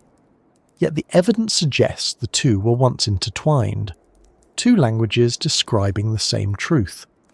When early builders aligned temples with stars, they weren't separating worship from measurement. They were practicing both at once. Their devotion was precision, their precision was devotion. Understanding that unity changes everything. It means religion wasn't ignorance. It was remembrance. Somewhere in that remembering lies the question of intent. Did the first civilization mean for their symbols to become faith? Or was it a byproduct of survival? The only way to keep the memory alive long enough to find its way back? Maybe they knew that their world would fall. Maybe they accepted that forgetting was inevitable. So they buried their knowledge not just in objects but in emotions, in awe, in reverence, in devotion. Feelings endure longer than facts. They transcend translation. You don't need to know why a temple faces the rising sun to feel the weight of the sunrise through its gate. The experience itself preserves the message. That's why sacred sites still affect us. Even people who don't believe in gods feel something in them. A quiet pulse, a sense of significance. The air seems thicker, the light sharper, the silence deeper. It's as if the space itself remembers being meaningful. Science can explain the acoustics, the symmetry, the craftsmanship, but none of that diminishes the feeling. If anything, it makes it stronger. The awe we feel is the same awe the builders felt, passed across millennia without words. The emotion is the bridge. Every generation of archaeologists finds themselves divided between two truths. One is material, the layers of earth, the carbon dates, the physical evidence. The other is intangible, the meaning that vibrates through those findings. Most will admit quietly that the second is the one that stays with them. You can measure a stone, but you can't measure what it meant. And sometimes, meaning leaves a stronger trace than matter. That's why archaeology often feels like theology without doctrine. Both seek to reconstruct belief from fragments. Both rely on faith in the continuity of human purpose. There's an irony here. Modern science prides itself on objectivity, but the deeper it digs, the closer it gets to the questions religion has been asking all along. What is order? What is creation? What is time? When we study the stars, the atoms, the patterns of life, we're doing the same thing ancient priests did, reading the language of the universe, trying to understand what it's saying. We've just changed the vocabulary. In that sense, every observatory is a descendant of the first temple, every telescope a continuation of the sacred act of looking up. The more we learn, the more that connection deepens. Archaeologists now use satellite imaging, ground-penetrating radar, and advanced dating to reveal structures older than we thought possible. Beneath the jungles of Central America, vast cities lie hidden, networks of roads, temples, and canals far more complex than anyone imagined. Beneath the sands of Egypt, new tombs appear every year, untouched since the age of the pyramids. Beneath the waters off India and Japan, stone formations suggest cities lost to rising seas. Each discovery shifts the timeline, pushes civilization's dawn further back, closer to that mysterious horizon where the first world ended and ours began. And through it all, the same question remains. Who taught the first builders? The official story says they learned slowly, through trial and error, through generations of observation. But the precision and consistency across early sites suggests something else, an inheritance. Perhaps the first civilization wasn't erased completely. Perhaps small groups of survivors carried fragments of their knowledge to new lands, teaching what they could, translating what they remembered into myth. Over time, those lessons became religions, and those religions became the foundations of culture. Archaeology might be rediscovering the physical footprints of that transmission, but there's another layer to this, one that isn't about proof, but about perception. When we call something a temple, we already assume it was built for worship, but what if worship was simply the language used to preserve understanding? A temple could just as easily have been an observatory, a laboratory, a library of light and shadow. When ancient builders tracked solstices through their architecture, they were practicing astronomy disguised as ritual. When they carved symbols into stone, they were recording data in the only permanent form available to them. Over time, those functions were forgotten, and only the reverence remained. The building became sacred because no one could explain it anymore. The loss of knowledge turned purpose into faith. That's the paradox at the heart of the archaeology of faith. The more we learn, the more we realize how much we've forgotten. Each discovery opens new mysteries. Each answer raises more questions. It's as though the first civilization left a trail not to reveal itself immediately, but to guide us back slowly, step by step, forcing us to rebuild understanding through our own effort. Maybe that's the only way knowledge can endure, by demanding rediscovery. In a way, modern archaeology is an act of devotion itself. The patience, the care, the reverence for what's buried. It mirrors the same qualities religion asks of its followers. Both seek truth through humility, through listening to something older and greater. The difference is only in method. The archaeologist kneels not before an altar but before a trench, brushing away dust grain by grain, waiting for revelation. And when it comes, it's not thunder or light. It's a shard of pottery, a carved line, a pattern that fits, small, quiet miracles. Each of those miracles adds another piece to the puzzle. Together they form a picture that's beginning to look less like isolated civilizations and more like a single continuous story. A story interrupted, forgotten, and now slowly remembered. The first civilization may not have vanished entirely. It may have transformed into the fabric of everything that came after. Its teachings fossilized in stone, its faith repurposed as ours. And maybe that's what archaeology ultimately reveals. Beneath every layer of earth, beneath every myth and ruin, there's not just history, there's continuity. The same impulse to understand, to remember, to connect.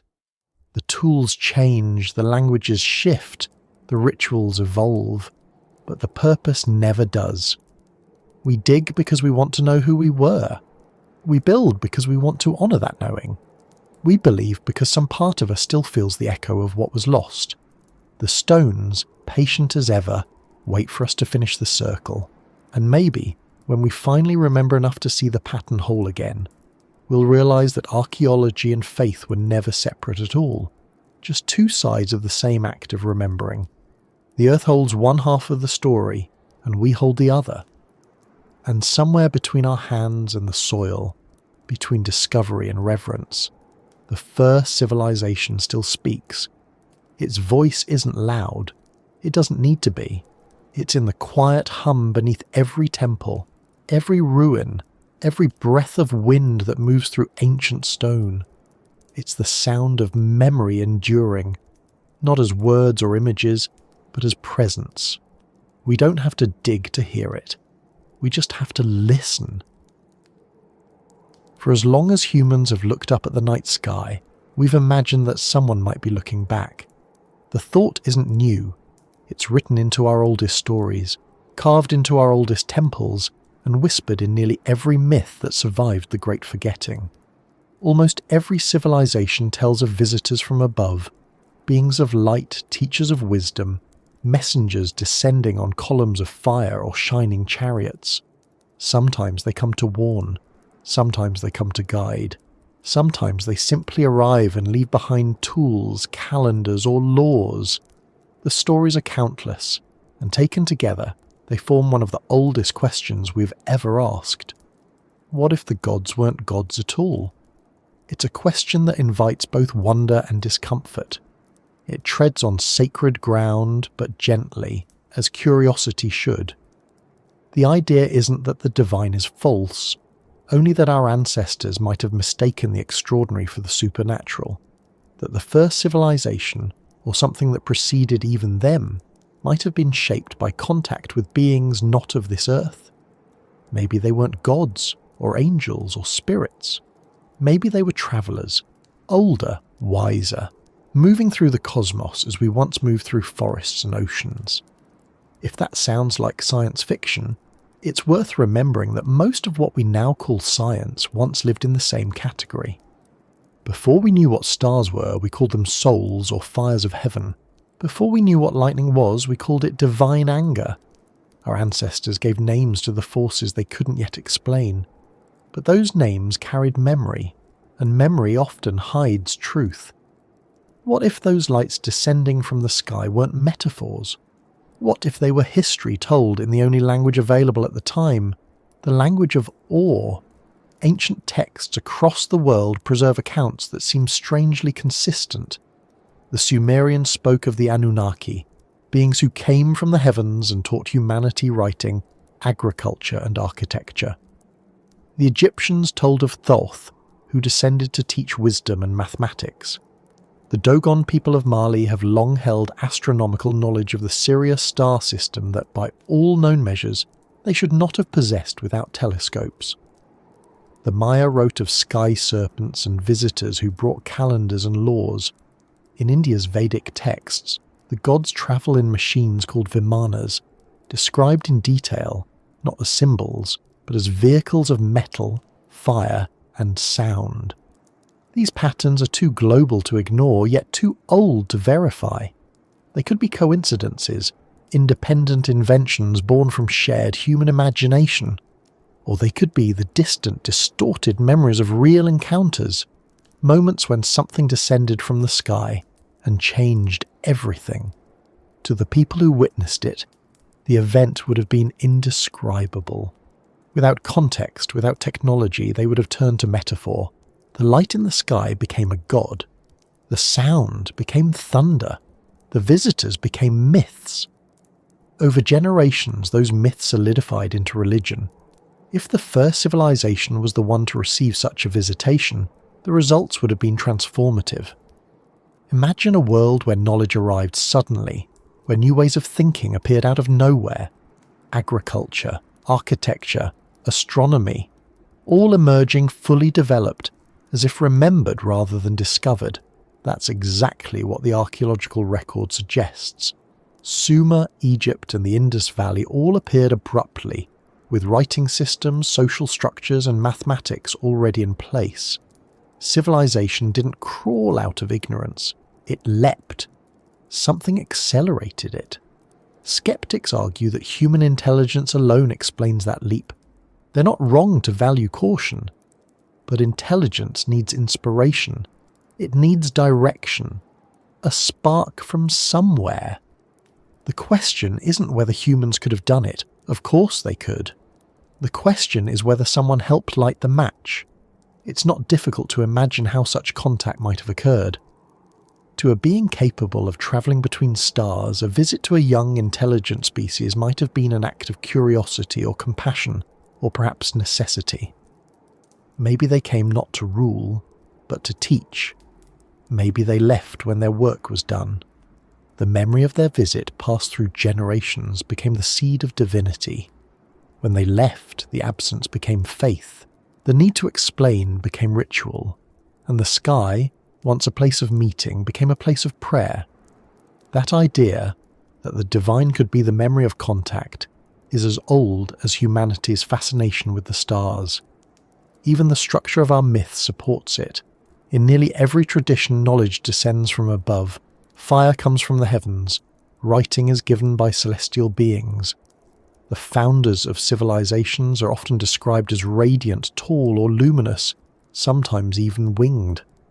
These aren't necessarily literal descriptions, but they hint at something our ancestors struggled to describe. Beings who are both familiar and not, human yet more than human. The question then becomes, if they existed, where did they go? Maybe they left when their purpose was fulfilled. Maybe they left because we changed. Or maybe they never left at all, only moved beyond perception. To early humans, their departure might have looked like ascension, like gods returning to the sky. To us, it would look like the closing of a chapter, the point where myth begins and history forgets. There's a quiet symmetry in how this theory fits with the Great Forgetting. A civilization taught by visitors from the stars could rise quickly, but when disaster struck, that knowledge would be the first to vanish. Without the teachers, without the context, their students would turn memory into myth, filling the gaps with reverence. Religion would be the natural result. Over thousands of years, the story of contact would transform into creation myths, and the visitors themselves would become gods. That might explain why nearly every religion describes its deities as both distant and once present, beings who walked among men but withdrew. The gods of Greece lived on mountains but no longer appeared. The gods of Egypt retreated to the heavens. The teachers of Mesoamerica promised to return. It's always the same pattern: presence, departure, expectation. The structure of longing embedded in faith itself might trace back to the memory of a real absence. And if that's true, it means the entire framework of human belief, our yearning for connection to something beyond ourselves, might be rooted in the memory of relationship, not imagination, but memory. We ache for what we once had, The prayers, the rituals, the myths, they're all ways of keeping that connection alive, of remembering what it felt like to be guided, even if we no longer understand by whom. Modern scientists often dismiss this as romantic speculation, but even they are drawn to the same question in their own language. When astronomers search for exoplanets, when biologists study the conditions for life beyond Earth, they're reenacting the same ancient impulse that inspired the first temples. They're looking up, wondering if we're alone. The tools have changed, but the longing is identical. The search for extraterrestrial intelligence is the secular form of prayer. The challenge, of course, is separating evidence from interpretation. For every ancient carving that resembles a spacecraft, there are 100 natural explanations.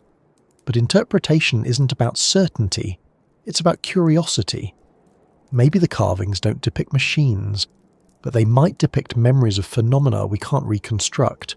Lights in the sky, sounds that change the air, strangers who spoke in unfamiliar tongues. In that sense, the cosmic visitors hypothesis isn't about proving aliens. It's about acknowledging how much of our early history feels like response to something extraordinary. It's also about perspective. For most of human existence, we've assumed that civilization was our invention, that we rose alone through ingenuity and persistence. But the deeper we dig, the more we find sophistication appearing earlier than expected. Precision where there should have been none. Knowledge of the stars that defies the tools available. Maybe it wasn't help from beyond the stars that made that possible, but help from before, from ancestors who carried the last sparks of an older world's understanding. Yet, if the first civilization was itself influenced by something from elsewhere, then both stories are true. We are the descendants of memory built on memory, earthborn yet shaped by something beyond it. Even if no visitors ever came, the idea itself has shaped us. It's part of our psychological architecture. We look upward not just to wonder, but to belong. The belief that there are others, wiser, older, watching, has guided art, science, and spirituality alike. Whether we call them gods, angels, or travellers, we're reaching for the same reassurance. That intelligence is not an accident, that consciousness is not alone, that meaning stretches beyond the boundaries of our planet. And maybe that's what the first civilization wanted us to keep. Not the literal memory of contact, but the awareness that the universe is inhabited by thought, that we're not separate from the cosmos, but expressions of it. Religion could be the echo of that revelation, encoded in myth because no other language could hold it. The visitors, whether real or imagined, may have left us their greatest gift, the knowledge that we belong to something infinite. There's another possibility, one that feels both humbling and profound. Perhaps the visitors weren't extraterrestrial at all, but human, or rather, post-human. Survivors of an earlier technological age, returning to guide their descendants after the Great Forgetting. To those who lived in the Stone Age, they would have seemed divine. Their machines would have been miracles. Their knowledge would have been indistinguishable from magic. If they appeared after the flood, bringing memory back to a world of rubble, their arrival would have rewritten history. Over time, the teachers became gods, and the truth became myth. Whether they came from the stars or from our own forgotten past, the pattern remains the same. Knowledge descends, is taught, is lost, and becomes worship. Each age builds on what little it can recover. Each rediscovery feels like revelation. The difference between myth and science is only language. The impulse is the same. What makes the cosmic visitors hypothesis so compelling isn't proof. It's resonance. It explains why so many ancient cultures looked upward, why they built monuments to the sky, why their gods were always celestial. It aligns with the emotional architecture of faith itself, the sense of separation, the yearning for return, the belief that we were once closer to something vast. Even if no beings ever descended, the feeling that they did comes from somewhere deep within us. It's the echo of awe, passed down from those who first saw the sky and realised it was alive. Maybe that's the real truth behind the myth, not that others came to us, but that we began to awaken to the possibility that we were part of a larger whole. The visitors could be metaphors for consciousness itself, descending into matter, teaching us to see, then leaving us to grow on our own. In that sense, the gods, the teachers, the travellers are all symbols of the same process. The awakening of awareness, the birth of wonder, the moment we realised we were not alone because we ourselves were the universe looking back, whatever form they took, physical, symbolic, or spiritual. Their presence changed us. It gave us direction. It made us look up. It made us remember that the unknown isn't just threat, it's invitation. The first civilization shaped by that encounter left us religion as a map of memory. And that map still points upward. We still follow it, consciously or not, every time we ask if someone's out there, every time we scan the sky for signals, every time we feel the strange comfort of knowing that our story might not be ours alone. Maybe the visitors never needed to return because their message never left. It's written in our myths, in our buildings, in our very urge to explore. The universe seeded curiosity into us the way it seeds stars into galaxies. The search itself is the connection. The act of wondering is the proof that we were never abandoned. And so, the question remains open, not as conspiracy, not as fantasy, but as possibility. Perhaps the first civilization wasn't the beginning of humanity, but the continuation of something older and wider. Perhaps religion is not only what they left behind, but what they received. A gift passed from one world to another, wrapped in mystery, preserved in memory, carried by faith. The sky remains silent, but maybe silence is its language. Maybe the message is still arriving, carried not by sound or light, but by thought. We keep listening, we keep looking, and in that endless act of reaching, we keep remembering. The cosmos, after all, has always been our first teacher, and maybe, just maybe, it still is. There are certain feelings that arrive before words do. You know them when they come, even if you can't explain them. That quiet stillness when you stand beneath a vast night sky. That breathless pause when you watch the horizon glow before dawn. That weightless sense of recognition that feels both ancient and new. That feeling is awe. And long before we learned to speak, before we built cities or temples or stories about gods, awe was our first language. It wasn't a language of sentences or symbols, but of silence and heartbeat. It was how the world spoke to us and how we answered back. Before logic, before doctrine, before explanation, awe was how meaning entered the human mind. It was our earliest dialogue with existence. A kind of reverent attention to everything we didn't understand but somehow trusted.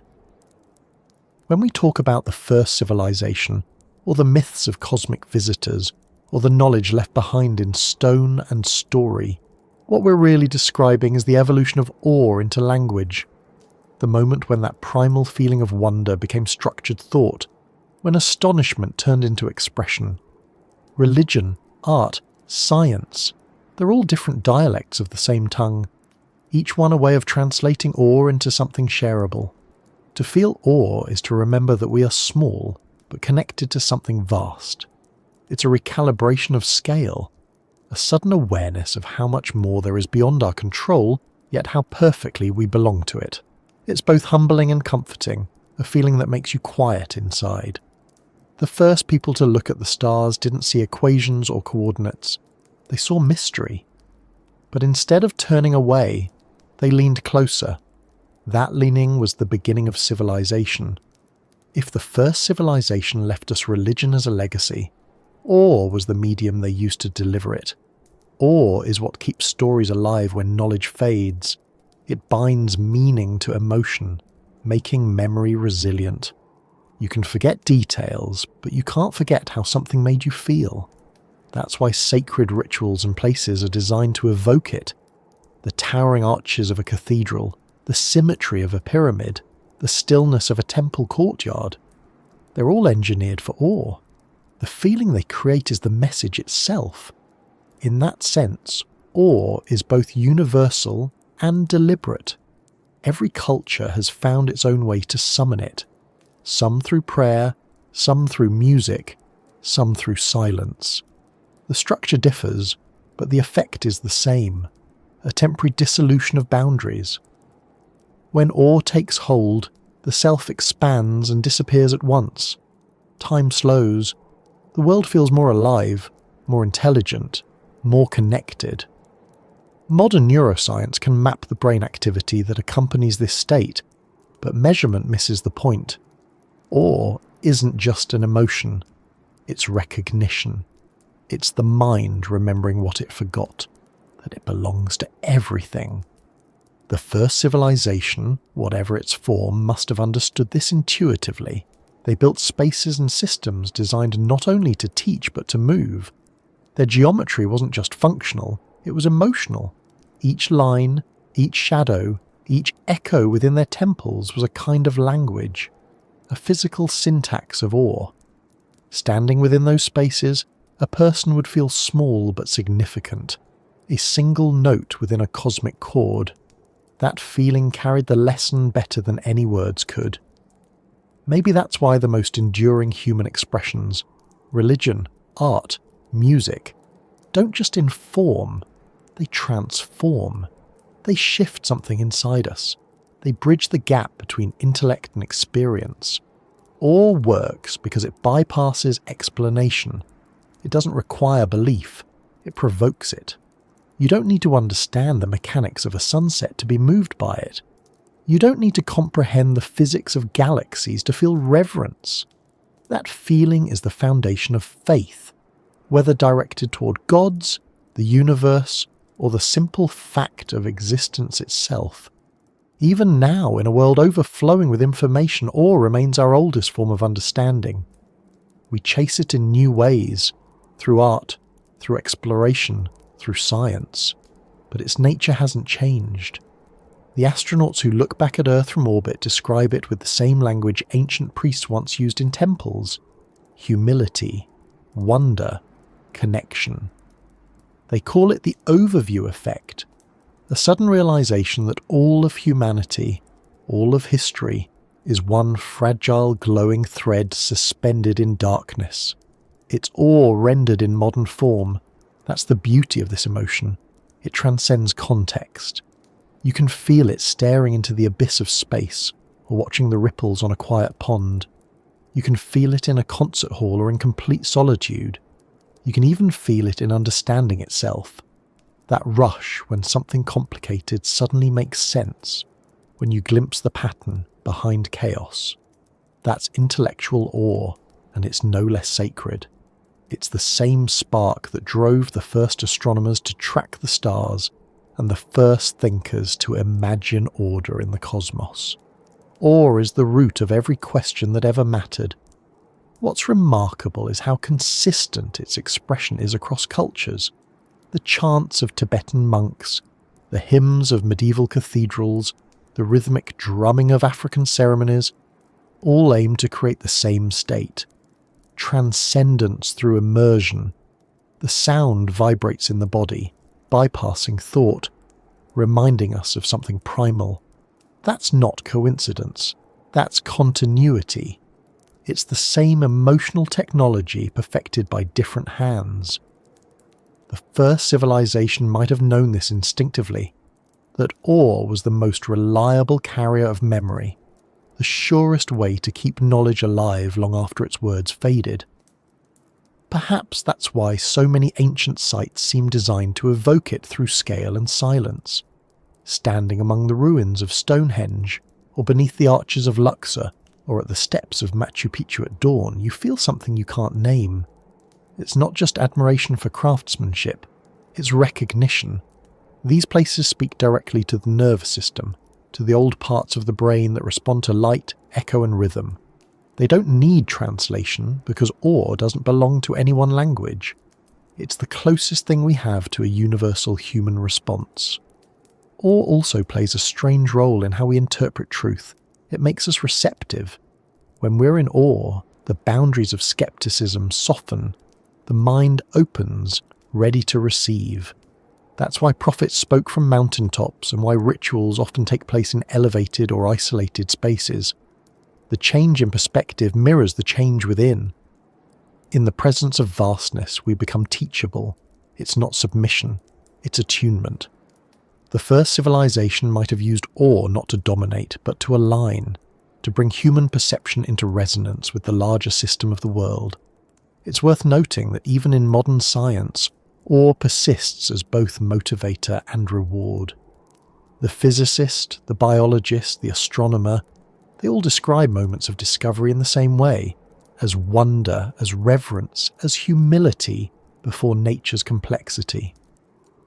Einstein once said that the most beautiful thing we can experience is the mysterious, and that those who cannot feel awe are as good as blind. That statement isn't poetic, it's literal.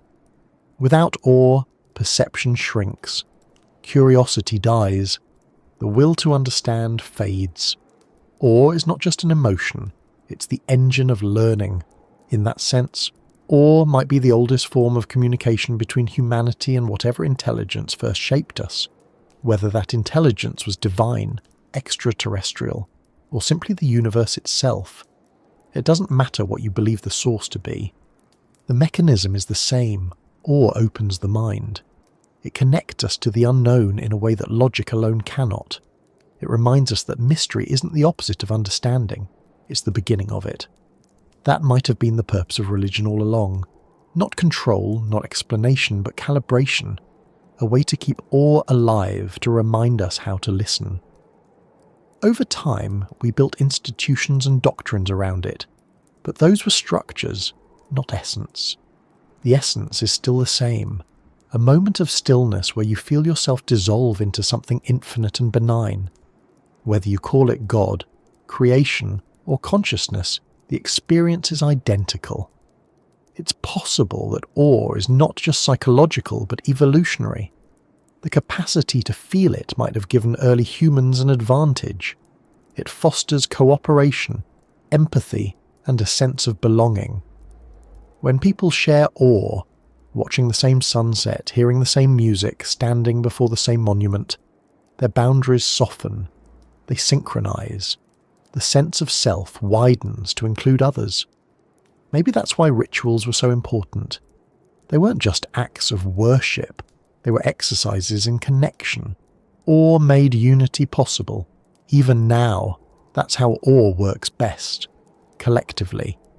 You can feel it alone, but shared awe magnifies it. Concerts, ceremonies, launches, even moments of collective silence, all create temporary communities of wonder. The ancient builders must have known this too. Their temples weren't just for individuals. They were theatres of awe designed to move groups at once. The sound of chanting, the movement of light, the scale of architecture, all calibrated to pull people into a shared experience of transcendence.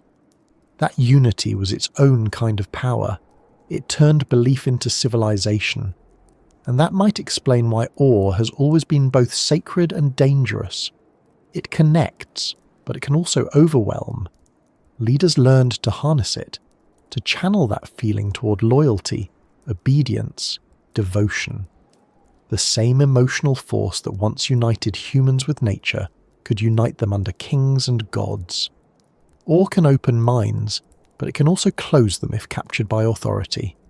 That's the double edge of the legacy we inherited. The first civilization may have understood awe as education. Later civilizations learned to use it as influence. The feeling stayed pure, its application changed. Still, the essence of awe remains incorruptible. It's too primal, too universal to be erased. Even in an age of noise and light, it finds us. In the hush before music begins, in the moment between heartbeats when you see something you can't explain, in the recognition of beauty so complete it feels like remembering. Awe never needed temples or teachers. Those were tools to help us remember what we already knew. When you think about it, awe is the most honest reaction we can have to existence. It's the mind saying, I don't understand, but I belong. That sentence contains everything: humility, curiosity, reverence, peace. It's what the first storytellers felt when they watched fire for the first time, what the builders felt when they raised stones toward the sun, what the scientists feel when they peer into galaxies billions of light years away. The scale changes, but the emotion doesn't. The language of awe has no words, yet it's spoken fluently across time. The first civilization spoke it. We speak it still. Every act of creation, every question asked in earnest, every moment of wonder is part of that conversation. And maybe that's the message the first civilization wanted to preserve. Not the details of their knowledge, but the ability to feel wonder, to stay open, to keep listening. Because once awe disappears, the memory dies with it. The language of awe doesn't need translation, only attention. It's in the way sunlight moves through leaves, the rhythm of waves, the silence before a storm. It's in the symmetry of mathematics and the chaos of chance. It's everywhere because it's the language of reality itself, and we've never stopped hearing it. The first civilization might have known they couldn't teach everything, but they could teach that one thing: how to feel awe and how to build around it. If we can still feel it now after all the forgetting, it means their message worked. The memory is alive. And so, when we stand beneath the same stars they once watched, when we feel the same stillness they once felt, we're speaking their language again. We don't need to know their names or their cities. We just need to remember what it feels like to look at the universe and listen. Because awe, more than any story, is what connects us to them and to everything that ever was. If you listen carefully to the old stories, really listen, without trying to categorize them as truth or fiction, you begin to hear something beneath the surface. It's not always in the words themselves, but in the patterns between them, in the rhythm, in the metaphors that repeat, in the familiar shapes that cross oceans and centuries. There's a quiet message hidden inside the myths, one that survived every translation, every retelling, every fall of civilization. It's what the first civilization might have left for us, not in writing, not in code, but in story. Stories were always more than entertainment. They were survival. The first storytellers weren't inventors, they were translators, carrying knowledge from experience into memory. A myth wasn't meant to be literal. It was a vehicle, a vessel strong enough to carry meaning through time's erosion. The facts could change, but the structure would hold. That's why myths outlast the cultures that make them. They're designed to endure, not by being rigid, but by being adaptable. If the first civilization foresaw its own end, they might have chosen stories as their lifeboats. Simple enough to be remembered, profound enough to invite reinterpretation. Every generation could find new meaning while still carrying the core intact. The same way seeds lie dormant until the right conditions return, myths carry truth in symbolic form, waiting for listeners ready to decode them again. But what were they trying to say? What message did they want to preserve so carefully that they hid it inside parables of gods and monsters, creation and destruction, heaven and earth? Maybe it wasn't one message, but a constellation of them. Principles about how to live, how to balance, how to remember. The myths might be fragments of a single philosophy that once bound science, art, and spirituality together into one coherent vision of existence. Take the recurring theme of creation through division. In almost every culture, the universe begins in chaos, dark waters, an unformed void, and then a force arrives to divide, to shape, to separate light from darkness, sky from sea, life from stillness. This isn't just cosmology, it's geometry, physics, psychology, creation as organization, existence as pattern, the act of measuring and naming as sacred. To the first civilization, this may have been the core truth, that understanding reality means recognizing its structure and that structure itself is divine. Then there's the flood, the great eraser that resets the world. It's in Sumerian tablets, in the Bible, in Hindu texts, in Greek mythology, in the stories of the Americas and the Pacific Islands. Always the same. The waters rise, the old world drowns, and a few survive to rebuild. To most, it's a moral story about human hubris or divine justice.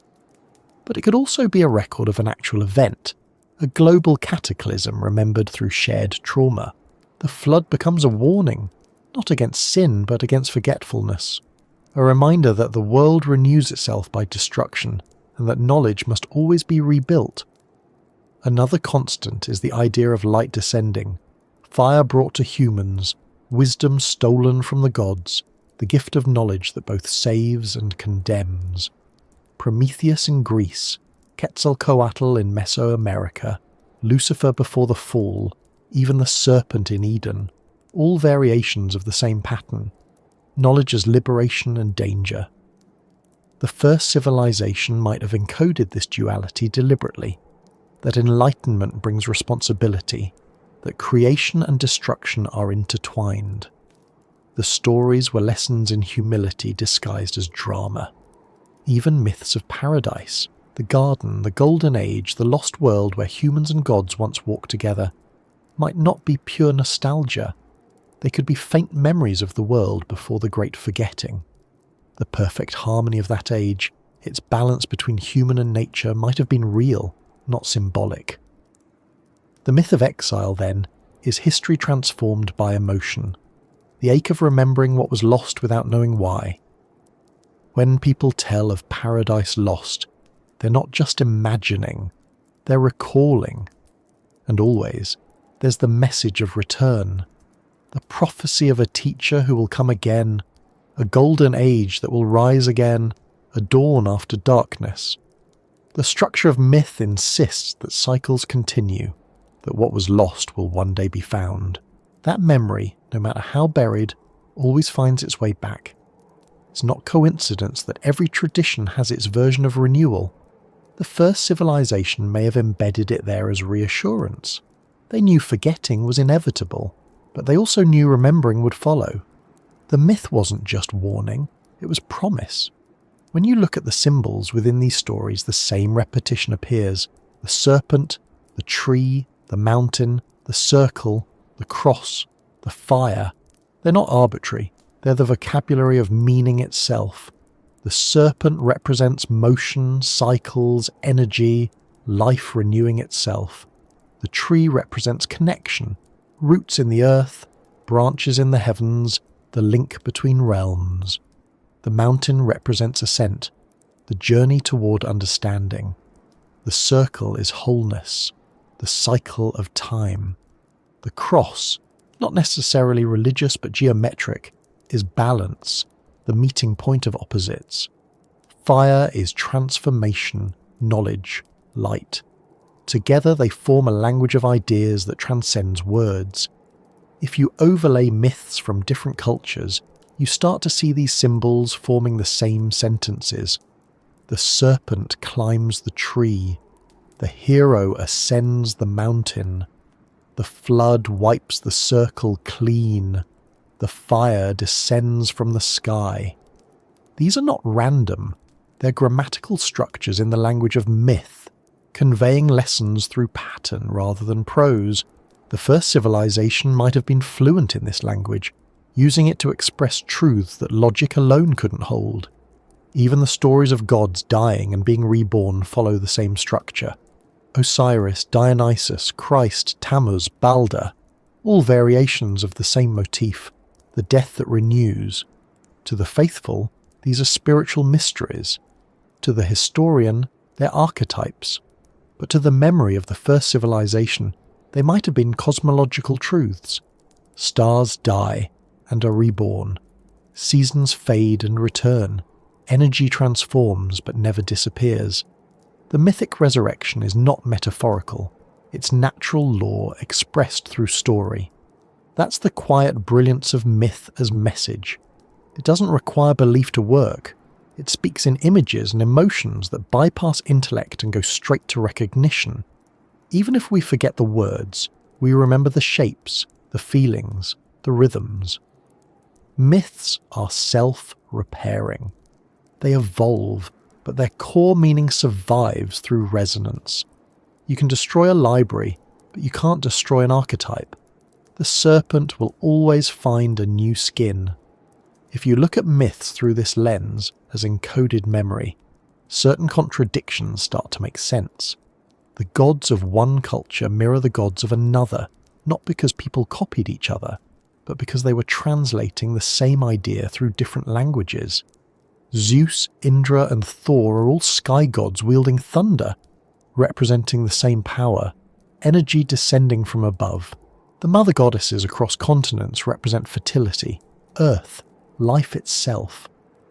The underworlds are not just places of death, but realms of transformation. The consistency suggests a shared origin, a single message refracted through countless prisms. Modern thinkers often dismiss this as coincidence or pattern seeking, but there's a difference between coincidence and convergence. Coincidence is random. Convergence happens when separate lines follow the same gravity. Mythic structures converge because they orbit the same truth. The first civilization, if it existed, may have known that emotion and pattern would survive where logic could not. They built a system designed to outlive reason itself. But the message in the myths isn't just about cosmology or survival. It's also moral, psychological, human. Nearly every story teaches the same quiet principle: balance. The hero who goes too far must fall. The trickster who overreaches is punished. The world ends when pride replaces humility. These aren't arbitrary moral lessons, they're warnings about sustainability, cultural, ecological, spiritual. The first civilization may have learned the cost of imbalance firsthand. Their stories became instructions to prevent it from happening again. We've simply forgotten how to read them. The myths also preserve something even subtler, a way of seeing the world that isn't separate. Modern thought divides the sacred from the scientific, the human from the natural, the mind from the body. But the myths never do. Everything in them is connected. The gods live in trees and rivers, animals speak, mountains breathe. It's not superstition, it's metaphor for unity. To the first civilization, the world wasn't a collection of objects, it was a living network. The myths kept that perception alive, even after language and logic divided it. You can still feel that perspective in indigenous traditions around the world, cultures that see no distinction between spirit and ecology, between ceremony and survival. In their stories, every creature, every rock, every element participates in the same conversation. That worldview isn't primitive, it's ancient in the truest sense, a surviving piece of the original memory. The first civilization might have spoken that same language of interconnection, one we're only now beginning to remember through science, as we rediscover the web of life, the feedback loops of ecosystems, the unity of physics and biology. When you look closely, the message in the myths aligns perfectly with the findings of modern understanding. Energy transforms, balance sustains, cycles repeat, consciousness connects. The language has changed, but the message hasn't. We've just translated myth into math. The equations we now write are, in a sense, the same stories told without characters. Stories about relationship, proportion, harmony. The myths described it emotionally, science describes it analytically. Both are remembering the same thing. The first civilization may have known that truth cannot survive in only one form. That's why they encoded it in multiple ways. Geometry for the eyes, ritual for the body, story for the mind, or for the heart. Even when one path was lost, the others could guide us back. The message was redundancy itself, resilience through diversity, meaning preserved by multiplicity. Religion, art, and science are not separate legacies. They're parallel tracks of the same transmission. It's almost poetic, how the myths still work exactly as intended. They continue to inspire new interpretation, to spark curiosity, to make us wonder if there's something more beneath their surface. That wonder is the key. The first civilization didn't want us to memorize their knowledge. They wanted us to rediscover it, to ask, to feel, to remember through curiosity. Myths are invitations, not answers. That's why they never fully explain themselves. Every time you think you've understood one, it changes shape. The serpent becomes wisdom instead of danger. The fire becomes enlightenment instead of punishment. The flood becomes renewal instead of wrath. The story adapts because it's alive. It adjusts to each age, always carrying just enough of the old meaning to lead us forward. It's a conversation that never ends. Maybe that's the greatest message of all, that knowledge isn't meant to be possessed, but experienced. That truth isn't static, but relational. The first civilization may have known that the only way to keep meaning alive was to make it fluid, to hide it in stories that require participation. Each listener becomes a co-author, each retelling a rediscovery. That's how memory survives forgetting, by making the act of remembering itself part of the design. And here we are, thousands of years later, still decoding, still retelling, still moved by the same patterns. We study the myths as history, but maybe they're instructions, reminders of what it means to be human, of how to live in balance with what sustains us, of how to remember who we are when everything else fades. The stories endure because we still need them. When the first civilization buried their message in myth, they must have known it would be misunderstood. They trusted the emotion more than the words. They trusted awe, wonder, and storytelling to carry the signal longer than reason could. And they were right. The myths have outlasted their makers. They've crossed oceans, languages, and empires. They've outlived the forgetting. They're still here, still whispering the same thing to anyone willing to listen. Remember. Maybe that's what the gods really are. Not beings, but echoes of understanding. Maybe heaven and hell, creation and destruction, are not places but principles. Maybe the stories we tell about them are just our way of reconstructing the pattern that the first civilization understood as natural law. The message in the myths isn't about who or what to worship. It's about remembering the relationship between everything. We don't need to dig up new ruins to find it. We only need to look at the stories we already tell and feel the shape beneath them. The same pattern that governed the stars, the same rhythm that guided their hands when they built with stone, the same meaning that moves through us when we feel awe. It's all the same message, repeating, patient, waiting for us to recognize it again. And maybe in doing so we become part of the myth ourselves, another link in the chain, another voice in the story. The message continues through us, as it always has, not finished, not forgotten, just alive. The stories never really end. They dim, they change, they move between languages and generations, but somewhere, quietly, they keep burning. Like embers buried under ash, waiting for air. Every civilization that's come and gone has left its own ash behind, yet the flame survives. Invisible sometimes, but alive.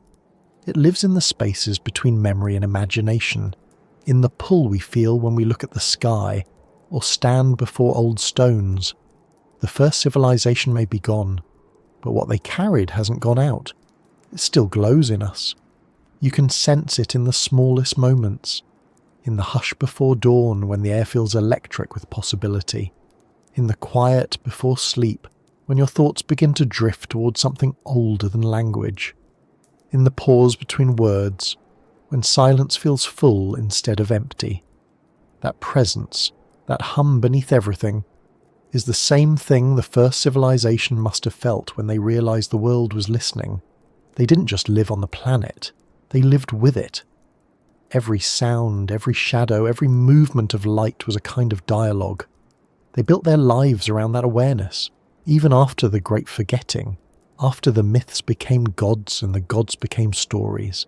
That awareness never vanished completely. It survived in the spaces where logic can't reach, in reverence, in curiosity, in the human impulse to create meaning. We've carried it through every transformation, every loss. The structures have changed, but the fire at the center remains the same. Think of that fire as continuity, not literal, not physical, but emotional and intellectual. A flame that moves from mind to mind, heart to heart, generation to generation. You can't see it, but you can feel when it's near. It's the warmth of realization, the moment when confusion turns into understanding, or when something ordinary suddenly feels sacred. Every act of wonder feeds it. Every act of remembering gives it air. The first civilization might have understood this better than we do. They knew that preservation wasn't about walls or weapons. It was about transmission. The fire only lasts if someone keeps tending it. You can't protect it by hiding it. You can only protect it by passing it on. That's what they did, not by writing their names, but by teaching us how to keep asking questions. Curiosity was the fuel. Awe was the oxygen.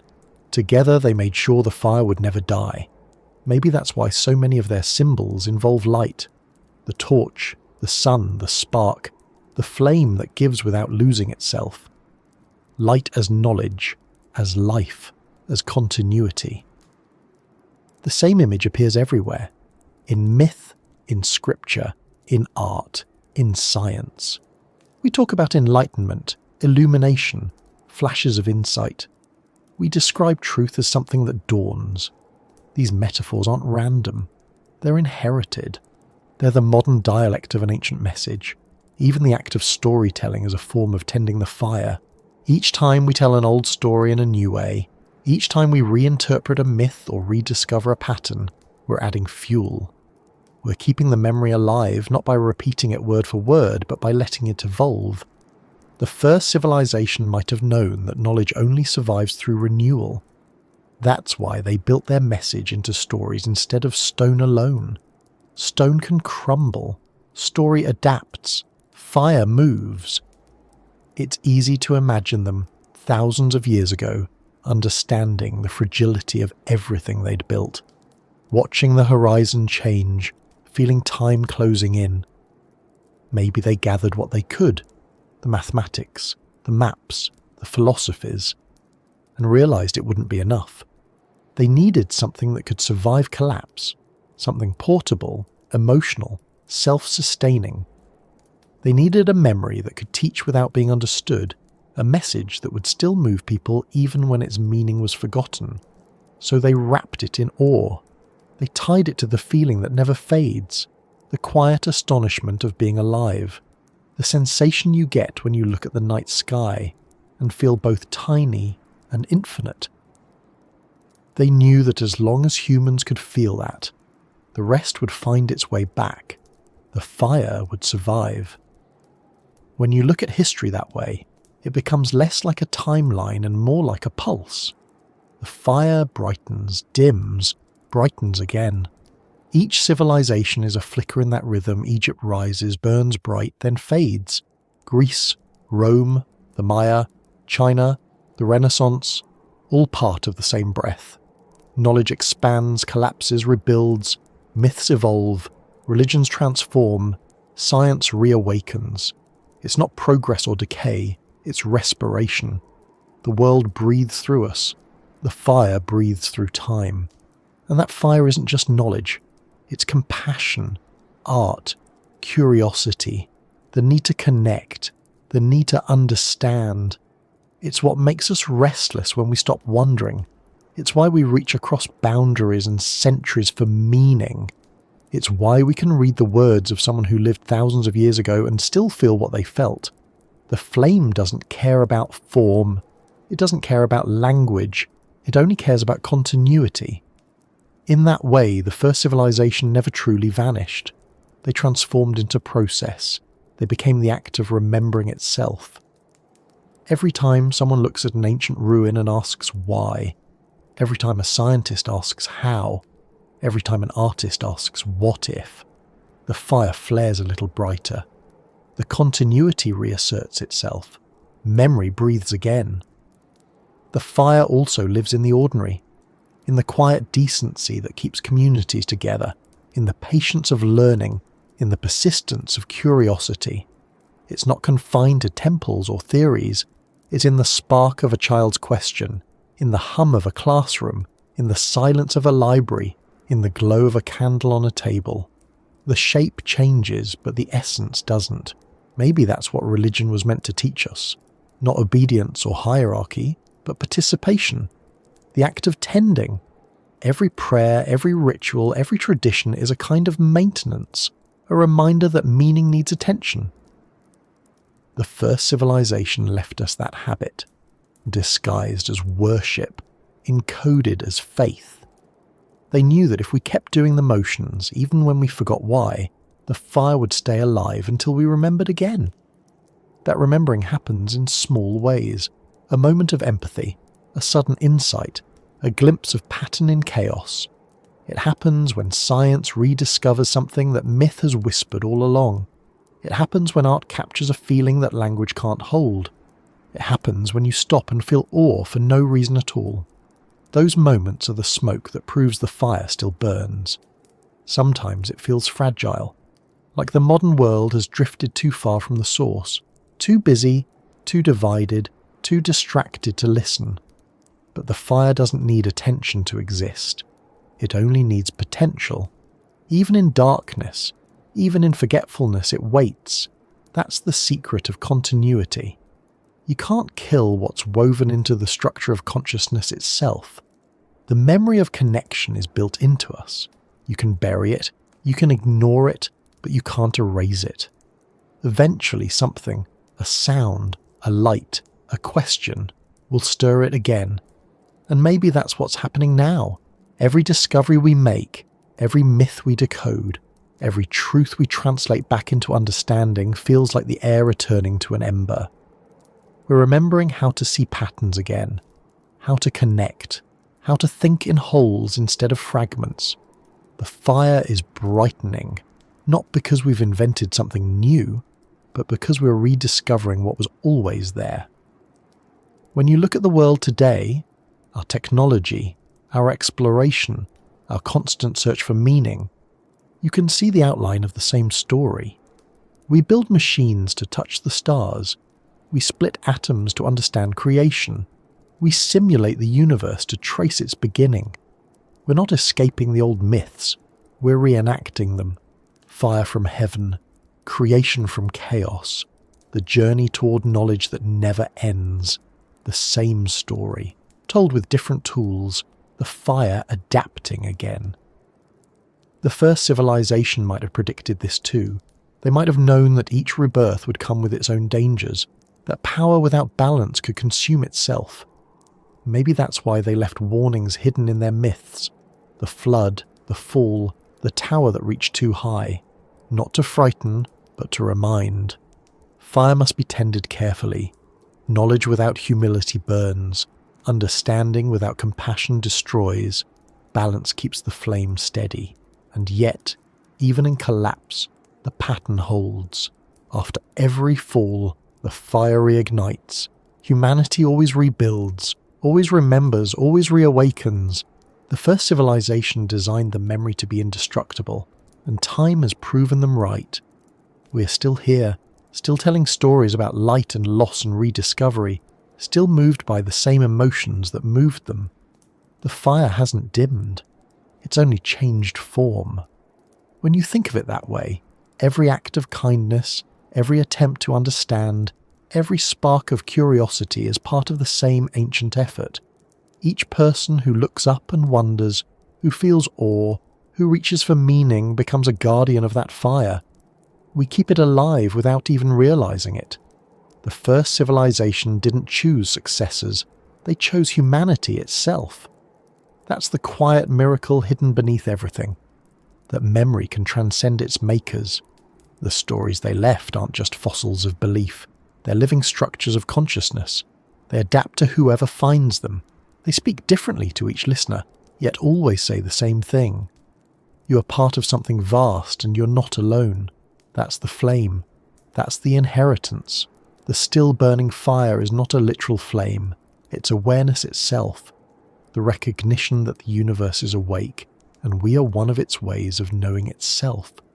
The first civilization may have found that truth, and when their world fell, they placed it where nothing could destroy it, inside us. Every generation that feels awe, every person who wonders why they're here, every voice that tells a story keeps that truth alive. When we speak of remembering, we're not just recalling history, we're reigniting consciousness. The fire is the part of us that refuses to be content with survival alone. It wants meaning. It wants connection. It wants to know, and that wanting is sacred. It's what binds us to the first civilization and to every life that ever wandered before us. The first fire lit in the dark wasn't just for warmth. It was for understanding. It cast shadows on cave walls that became stories. It turned night into reflection. That same fire burns now, not in wood, but in neurons, in questions, in the glow of screens, in the spark of imagination. It changes fuel, but never essence. We've been tending it for tens of thousands of years. Maybe that's the final message, that the fire is eternal because it doesn't belong to anyone. It belongs to the process of being aware. It burns wherever thought meets mystery, wherever heart meets horizon. As long as there are minds capable of wonder, it will continue. The first civilization didn't just leave a message. They left a mechanism for remembering. We are that mechanism. The memory burns through us. And so the circle closes. The myths, the gods, the visitors, the geometry, the forgetting, all part of one continuous arc bending toward the same realization. That we are the fire, that the light we seek in the heavens is the same light that looks out through our eyes, that the knowledge we chase has been inside us all along, waiting for us to see it again. The first civilization may have vanished, but their legacy never did. It lives in our language, our art, our science, our empathy, our awe. Every heartbeat, every question, every quiet act of care is a continuation of what they began. The fire still burns, steady, patient, undiminished, reminding us, in its warmth and its light, that remembering isn't about the past. It's about being awake now. And if you close your eyes for a moment, wherever you are, in your room, on a train, beneath the stars, you can feel it, that soft hum of connection, that pulse beneath thought. It's the same fire they felt, the same one that will burn long after us. The still burning fire of memory, meaning and wonder, the inheritance of all that has ever lived and dreamed. We were never meant to keep it, only to tend it, only to pass it on, and we will.